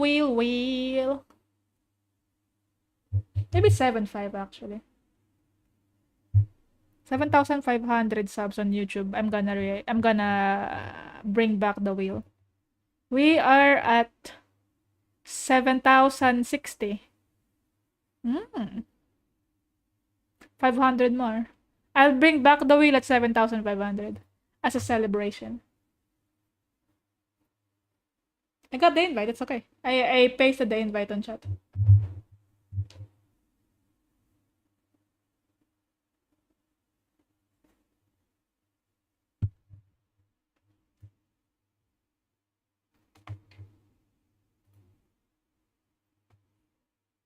Wee. Next one, next video. Animals that got the middle finger from evolution. I have seen this photo before. The skull photo. Where, I think, this is the tooth, right? One of the tooth. No, the horn. Not the tooth. I thought it's like one of the tooths from here, and it just goes back to the skull. I think it's one of the horns. Is it still a tooth if it grows outside the mouth? If you think about it, the tusk looks like a tooth as well, right? This one? Anyway, let's watch this. Evolution is a bitch named Emily. That's it, that's the whole intro. Don't get me wrong, the concept of evolution is pretty cool. It's the reason giraffes get to flex their high in the entire animal kingdom. But there are just times where nature and evolution decide to team up and absolutely hoe an animal's entire existence. So here are 10 animals that I personally think got done the dirtiest. It's not exactly in order, but obviously some animals are going to get violated more flagrantly than others. And I say that because if this list were actually in order, the octopus would probably medal at the Oppression Olympics for... Well, let me explain. Octopus are highly intelligent, and scientists believe they have the same cognitive ability as a 2-year-old human. Which might not seem impressive, but that means octopus are on the same IQ level as some dogs. They're even smart enough to use tools, whether it's using the tentacles of the venomous man of war as a weapon, which they actually do, or carrying a coconut around to keep as a travel-sized panic room. Oh! There's one thing I learned about octopus as well. Squids, octopus. Because Legendary sent me a video last night, I think, about mythological creatures, and the guy was talking about colossal squids. I learned that colossal squids have claws on their tentacles. I was like, what? I can't believe it! They have claws on the tentacles, dude. Let me show you. Colossal squid.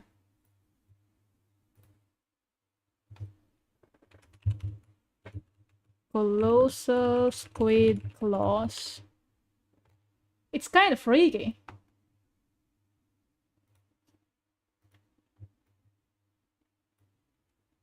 They got claws on the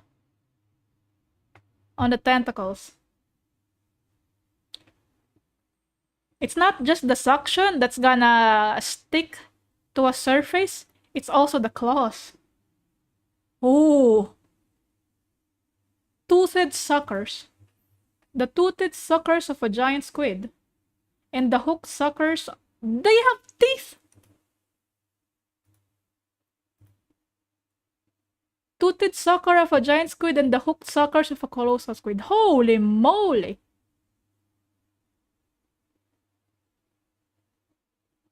I didn't know this. That looks like... That looks Lovecraftian. It's not fantasy anymore. It's real. Some people are into it. I don't want to talk about that. I'm just saying. This is what I discovered recently. Judith Mia, hello, Nyom Nyom. Welcome, welcome.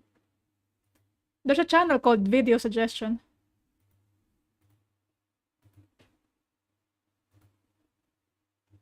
There's a channel called Video Suggestion in the category called Tier List / Events. There's a category called Tier List / Events.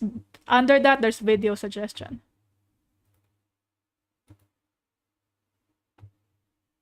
I suggest a video already? Oh, I'm just gonna say right now, we're not watching it right away. I'm just saying that that's where you could suggest a video. But it's not a guarantee I will watch it. Okay? It's not a guarantee. Maybe I'll watch it at 7,500 subs on YouTube.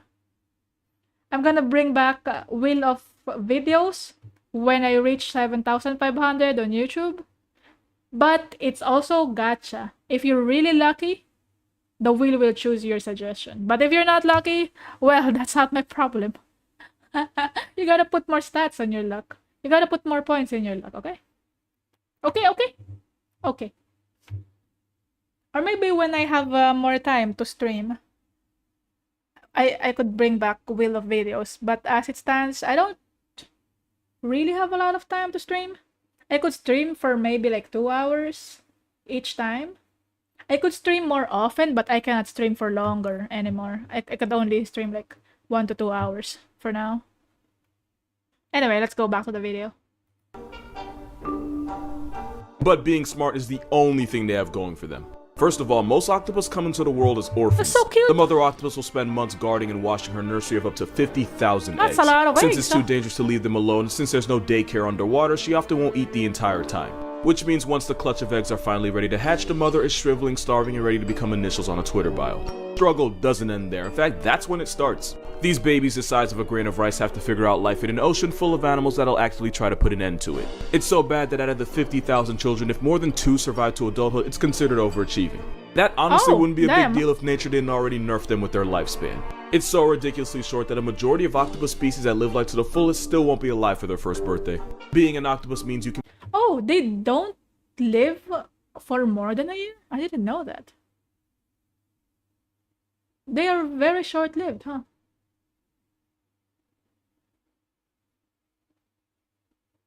Hello, Admirals. Welcome. Be born on New Year's, have a midlife crisis by June, only to be a memory by October. Giving an animal high intelligence just to cut its life after 1 to 2 years just seems like an intentional dick move. And because they have no shell or no armor, they'd honestly be lucky to live that long. Having no real way to defend themselves. Imagine being like that, huh? You're smart enough to know things, but your time is so short. But maybe time flows differently for them. It's just so tragic. It's so tragic to be aware of things and then have so little time to live your life. I mean, I guess that's how life is with humans as well. Because if you think about it, we're a speck in the dust. We're a speck of dust in a vast space. Very small. And our life, compared to the history of all humanity, is very small. And thinking about that makes me kind of sad. And sometimes you wish you don't know about it. Or you just don't think about it. But you think about it every now and then. It's like, man, so small. But on the other side, if you think that way, and if you have a problem, you could look at it in a way that the problem is so small compared to the vastness of the universe, so it doesn't really matter that much. So why are you worrying about it?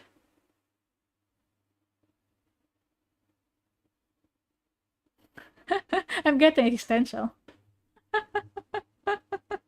Oh no! They look like they're having fun though? Yeah, seems like it. I mean, usually the intelligent ones are the ones who troll other creatures. Means a good number of them end up a sea lion's chew toy or a dolphin's frisbee. To be fair, octopus do have camouflage. In some cases, highly toxic venom. But for the most part, they get bodied by most of the ocean. And to add insult to injury, every octopus you see is probably a virgin because once they get laid, they die. We already saw what happens to the mother, but where the daddy at? Once the male octopus mates, he basically just gives up on life. Oh!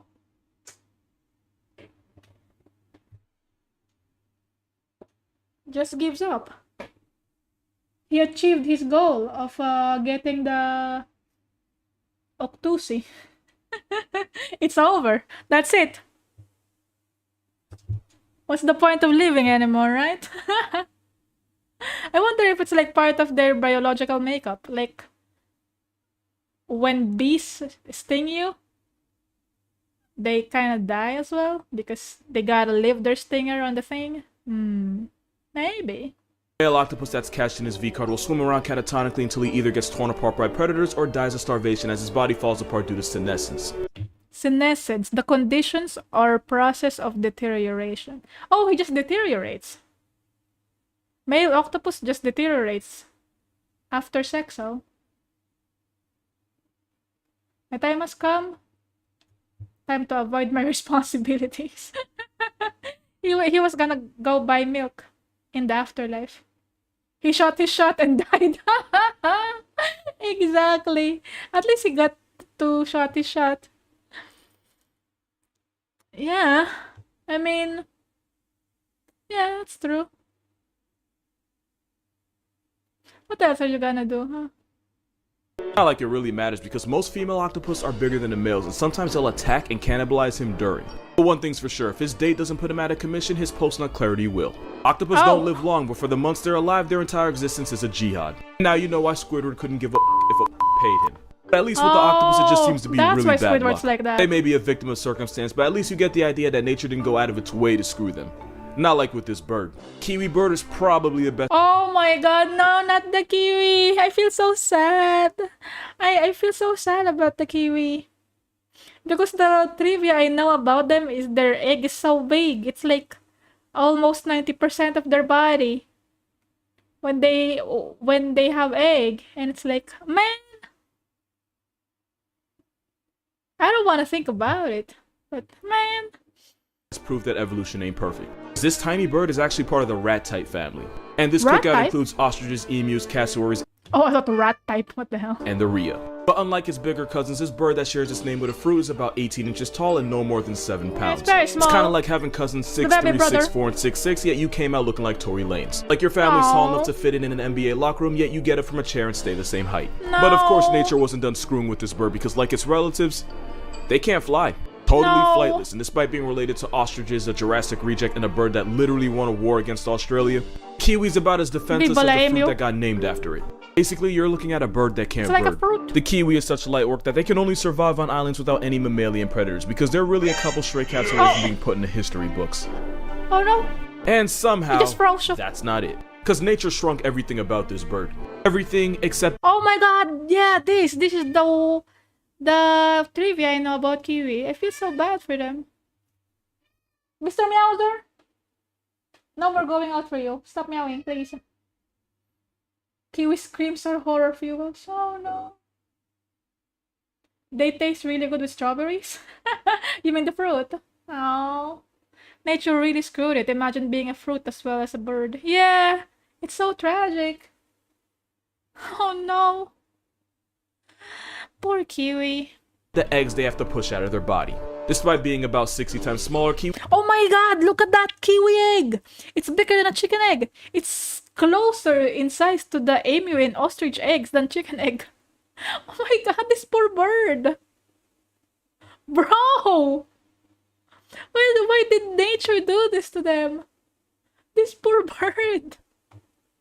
Oh my god. Kiwis have to deal with eggs nearly the same size as an ostrich's. And at 20% of its body weight, that would be like the average woman birthing a 35-pound baby. Oh my with god. the same equipment. It's such a hell to live that the egg actually rearranges the bird's organs and stretches its rib cage. There's too many things wrong with them for me not to think nature had serious beef with this bird. Especially when you realize the kiwi's closest ancestor was the elephant bird, which was about 10 feet, 1,600 pounds. So yeah, they got nerfed bad. At least they didn't get hit as hard as, say, the sloth. For being completely honest here, the sloth has almost nothing going for it. Because they insisted on eating nothing but leaves, their diet makes them one of the slowest animals on the planet. Because they physically can't afford to spend energy they don't have, because going into debt would mean death. It's to the point where baby sloths have to quite literally hold on for dear life, because if it falls to the jungle floor, the mother likely won't waste the energy trying to get it back. And that's because if you're a sloth, leaving this tree is the most dangerous thing you'll ever do. Sloths only poop about once a week, and when they do, they'll climb out of the tree and get on the ground to do it. They poop once a week. And they have to be on the ground to poop. That's kinda tragic as well. It's the most dangerous place for them, but they have to go down the ground to poop. They cannot poop while they're on the tree? Why not? Is it because they have to hold on for dear life? Oh my god! Animals are vulnerable when they poop. I mean, humans are also vulnerable when we poop. Oh no! Fun fact, pregnancy in humans also shifts your organs around, not in a way that's dangerous, but you have to make room somehow. Yeah. Baby hanging for dear life. Oh my god. The slots, no! Someone's gonna sneak up on this slot while he's pooping. Why they don't just drop a deuce from the trees, I couldn't tell you. Nobody knows what goes on in their heads. But this means about half of Oh! What is this picture? What is this? Is this real? Why is he smiling at the camera? Oh my god! These are images AI cannot ever replicate. Look at that. Holy moly. That's amazing. It's kind of creepy, but you know. all sloth deaths involve getting clapped on the toilet like Elvis. One thing sloths have going for them is that they're so mind-numbingly slow that algae actually grows on them, giving them free camouflage. There's a catch. There is always a catch. When one of your biggest ops is an eagle with quite literally some of the best eyes in the world, wearing a moss blanket isn't gonna amount to too much. And you know evolution was actively f***ing with them because sloths are actually really good swimmers and can hold their breath for 40 minutes, longer than dolphins and seals. But it means almost nothing when most of the time they go swimming is by accident when they fall out of a tree. And that weak-ass doggy paddle might save them from drowning, but it won't save them from getting murked by an anaconda or a black caiman. But the really sad part is, sloths could actually be way better than this. Its close relatives, the armadillo and anteater, are able to put the same claws that it has to good use, and dude, the anteater is so cute. The way it looks, it's very cute. Although these two animals have the same face, it's like they have that face that's so shy. A face that looks like is very conscious. Especially the armadillo. The armadillo looks very anxious to approach anyone. This guy is just chill. They're very cute. I didn't know they're related at all. I guess that makes sense because of the shape, huh? And the claws. Eaters have even been known to swing on jaguars. You have a homicidal vacuum cleaner that has put jaguars and people in coffins. And then you have a moss blanket with a face. Just like the kiwi, the sloth used to be better than this. Megatherium, aka the giant ground sloth, was in the same weight class as elephants, and they actually knew how to use those claws. So much so that if Ice Age were realistic, Sid would have worn Diego's ass like a fur coat. I did not think about that. Because they used to be so giant, this is unrealistic. He's supposed to be really huge. That makes sense. Ice Age, man, I miss watching Ice Age actually. Diego's my favorite. It's so cool. I just love saber-toothed tigers, I guess. That's why I love Diego. But yeah. Oh yeah, he's supposed to be giant, huh? Old sloths are just dudes from Monster Hunter. Fur coat. But its massive size ended up screwing it in the end, as they basically got hunted into oblivion by humans, leaving us now with the virtually defenseless, dead-eyed, slower than molasses algae apartment that we call the sloth. You know that thing on TV where it's like someone gets a genie that grants wishes, but only does so in a way that horribly bends them over in the end, and the moral's supposed to be careful what you wish for? Aww. That basically sums up this next animal, because it looks like it got finessed by a genie in one of the most disrespectful ways possible. This is a fiddler crab. Male fiddlers have one giant brolic claw whose... The right claw is bigger than the left claw. You know what that means? That means the right claw is stronger than the left claw. That's what it means. Damn! Why is only one big? The other one is small. What happened? Only purpose is to get a female's attention. Lady crabs choose their mate based on who has the biggest claw and therefore can pass the best genes to her clutch of eggs. The female chooses which one has the biggest claw.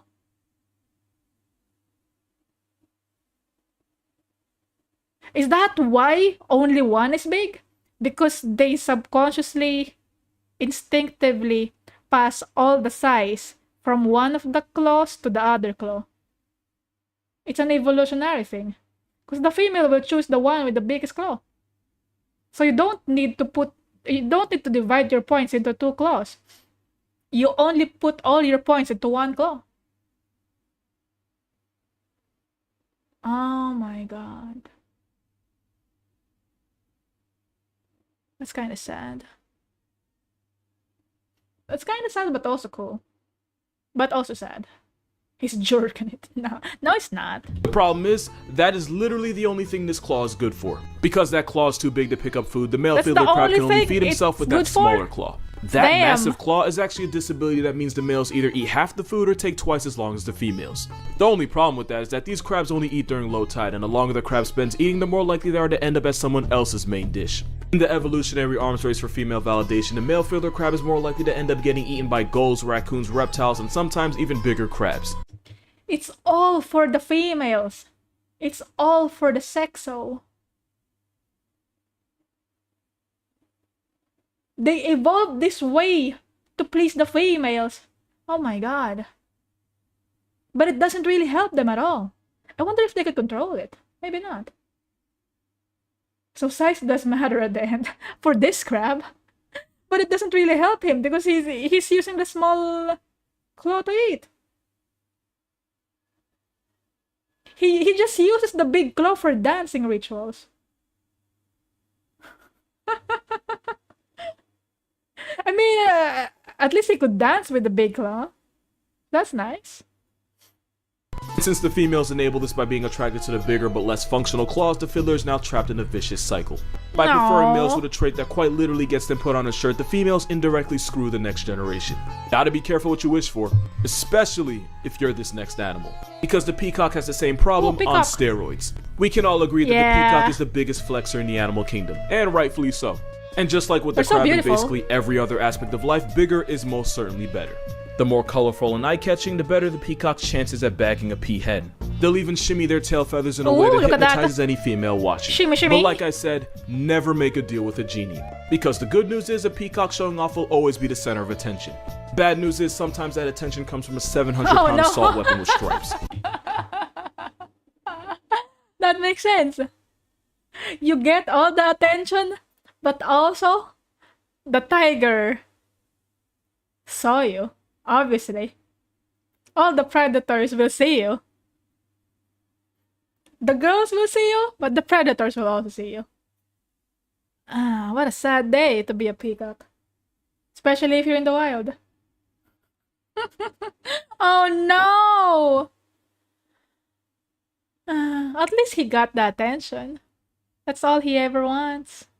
And because those tail feathers are so heavy, not only can't the peacock see behind itself, even if it does see death coming, it takes them longer to get off the ground and out of the tiger's reach. Dude, he cannot see. His butt is literally pointing towards the tiger. I just realized, yeah, that's his butt right there. Oh my god. His bottom is exposed. No.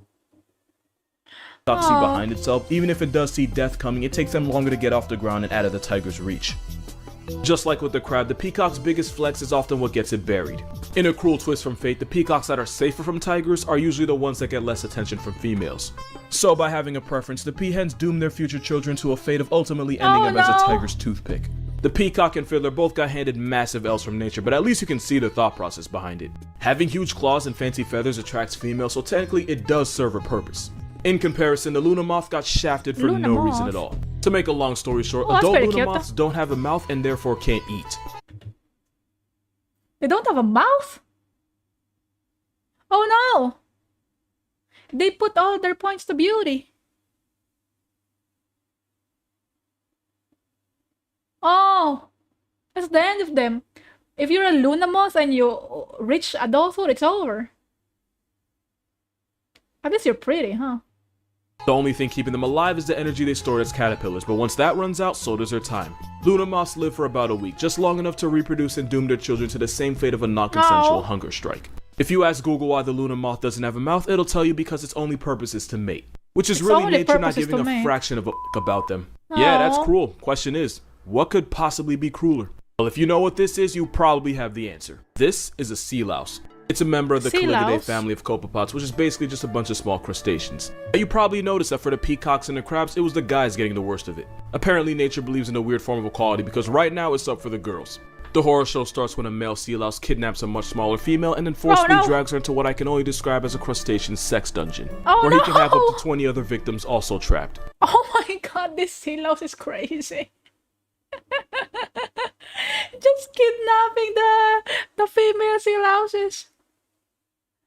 There's up to 20 of them. Holy shit. These animals are crazy.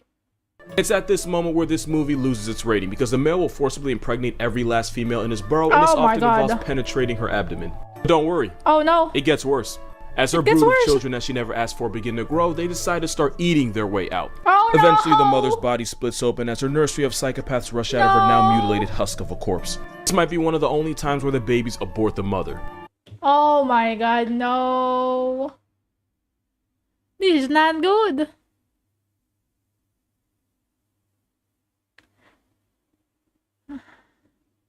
It's bad to be a female sea louse, huh? Gets kidnapped, and the babies are gonna eat you as well. Doesn't even really get to give birth. Her children just bring her death.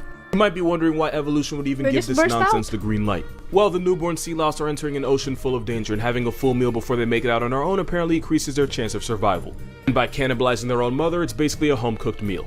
Somehow, this isn't even the worst birth on this list. That title belongs to the hyena because straight up death is actually better than what they go through. Oh, this is the thumbnail. Okay. We're gonna find out what the thumbnail is about. Female hyenas evolved a pseudo-penis that's so similar to the real thing, it's actually difficult to tell males and females apart. This is actually a female. Only problem is, it's not just for show, they actually have to give birth to that thing. And yes, it's every bit as painful as you think.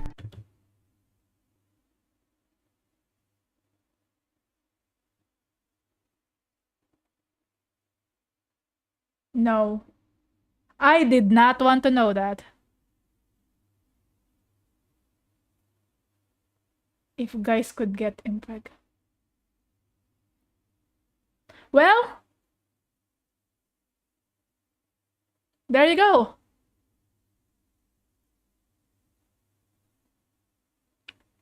Yeah. If men, for some reason, if technology advanced so far that men can give babies, that's what's gonna happen, like hyenas.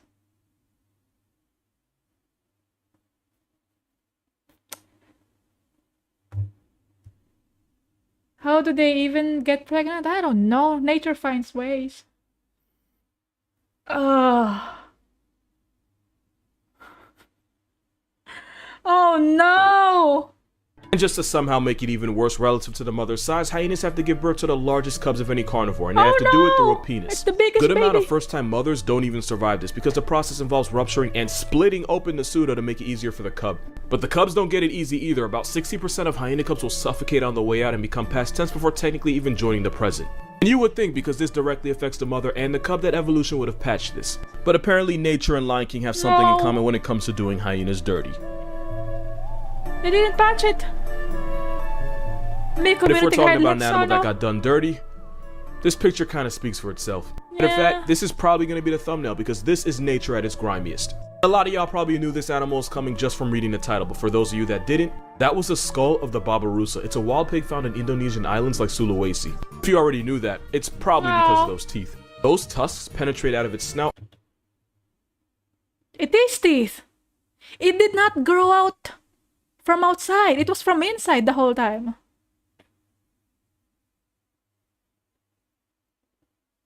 Oh, poor guy. Oh. Oh my god. When your own body part is trying to harm you, why?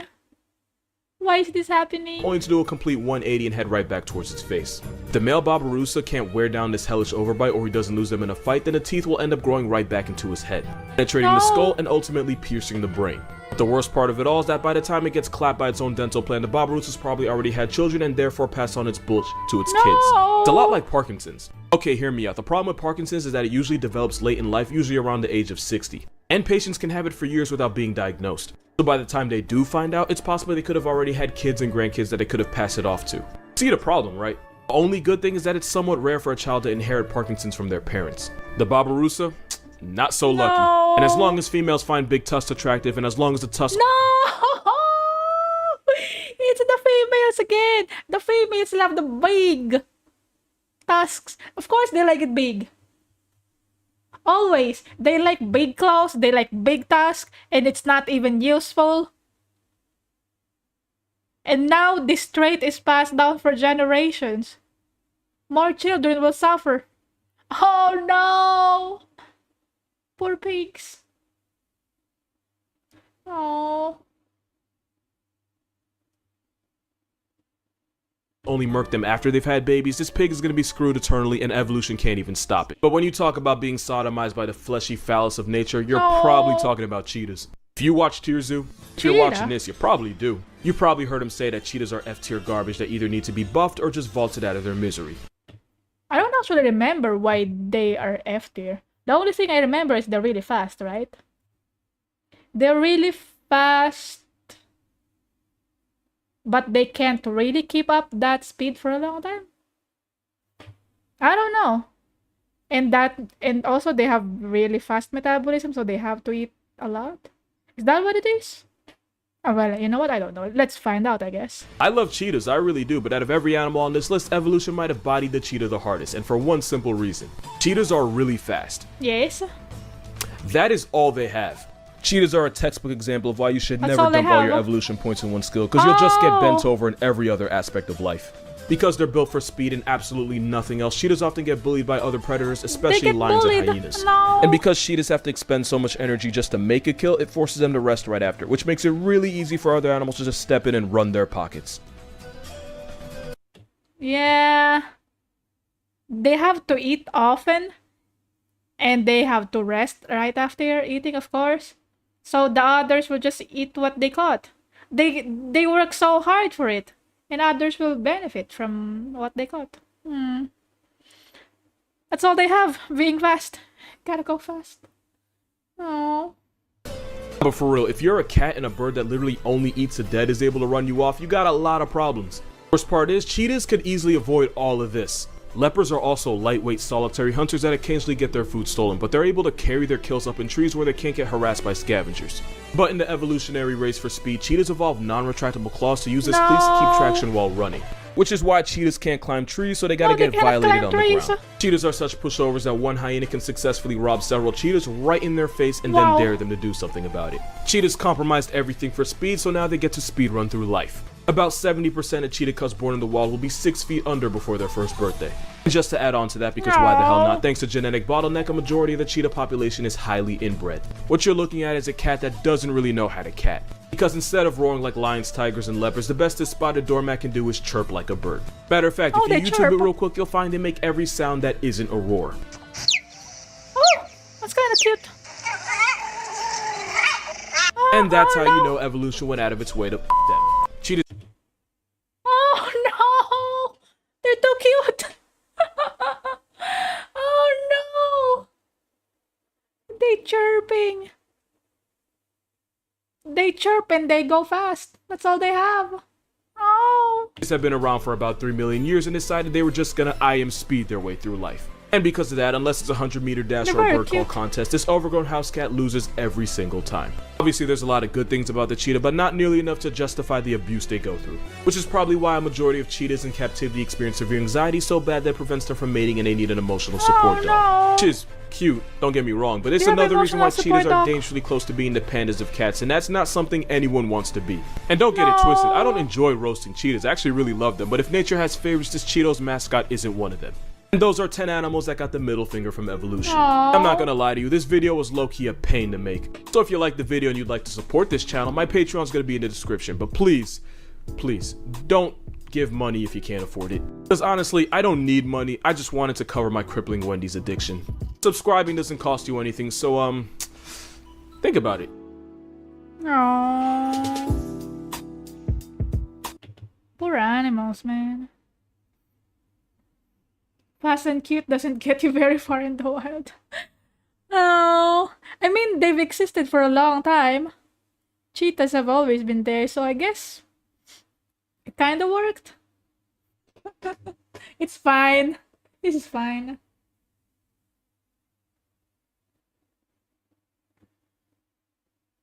Cheetahs are like sports car. To run very fast, you need a lot of gasoline. That's true. Oh, man. Aw, I feel bad for these animals. No.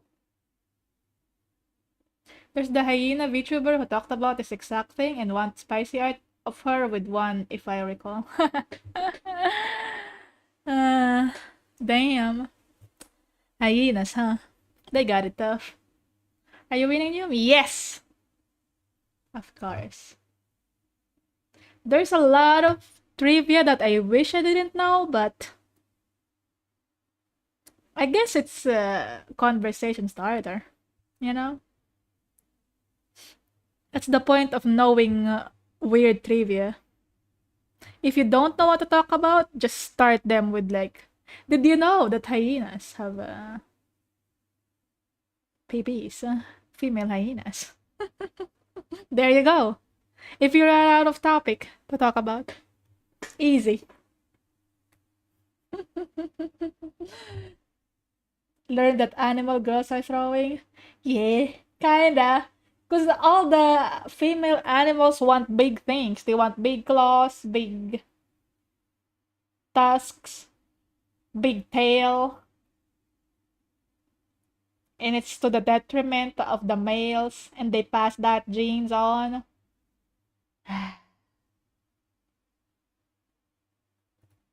Bombardier beetles? I've heard about them.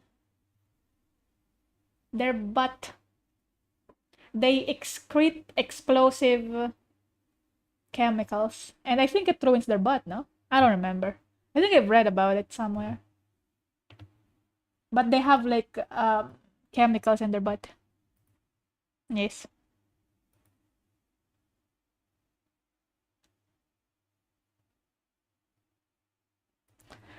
Got chemicals in their butt.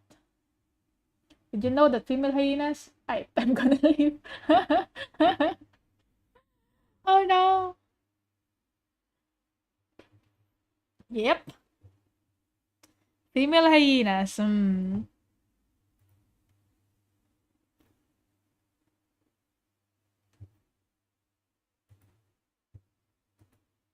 Well, that's it for today's stream, everyone. It's over. Goodbye. Thanks for watching.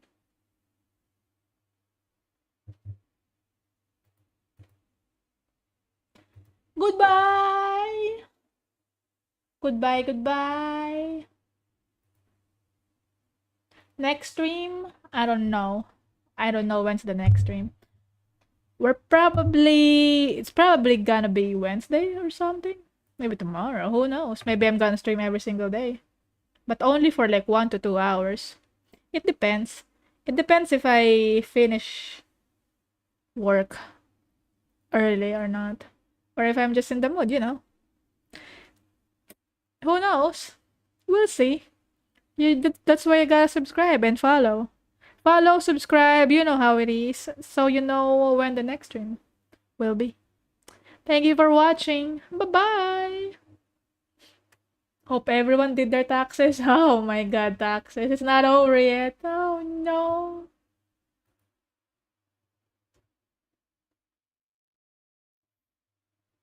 Tax season. I don't like taxes. But being an adult, you cannot run away from it. Which is sad. Goodbye. Ending song. Ending song. Can't pay taxes, no job. Still gotta file them. Yeah, you gotta file them though.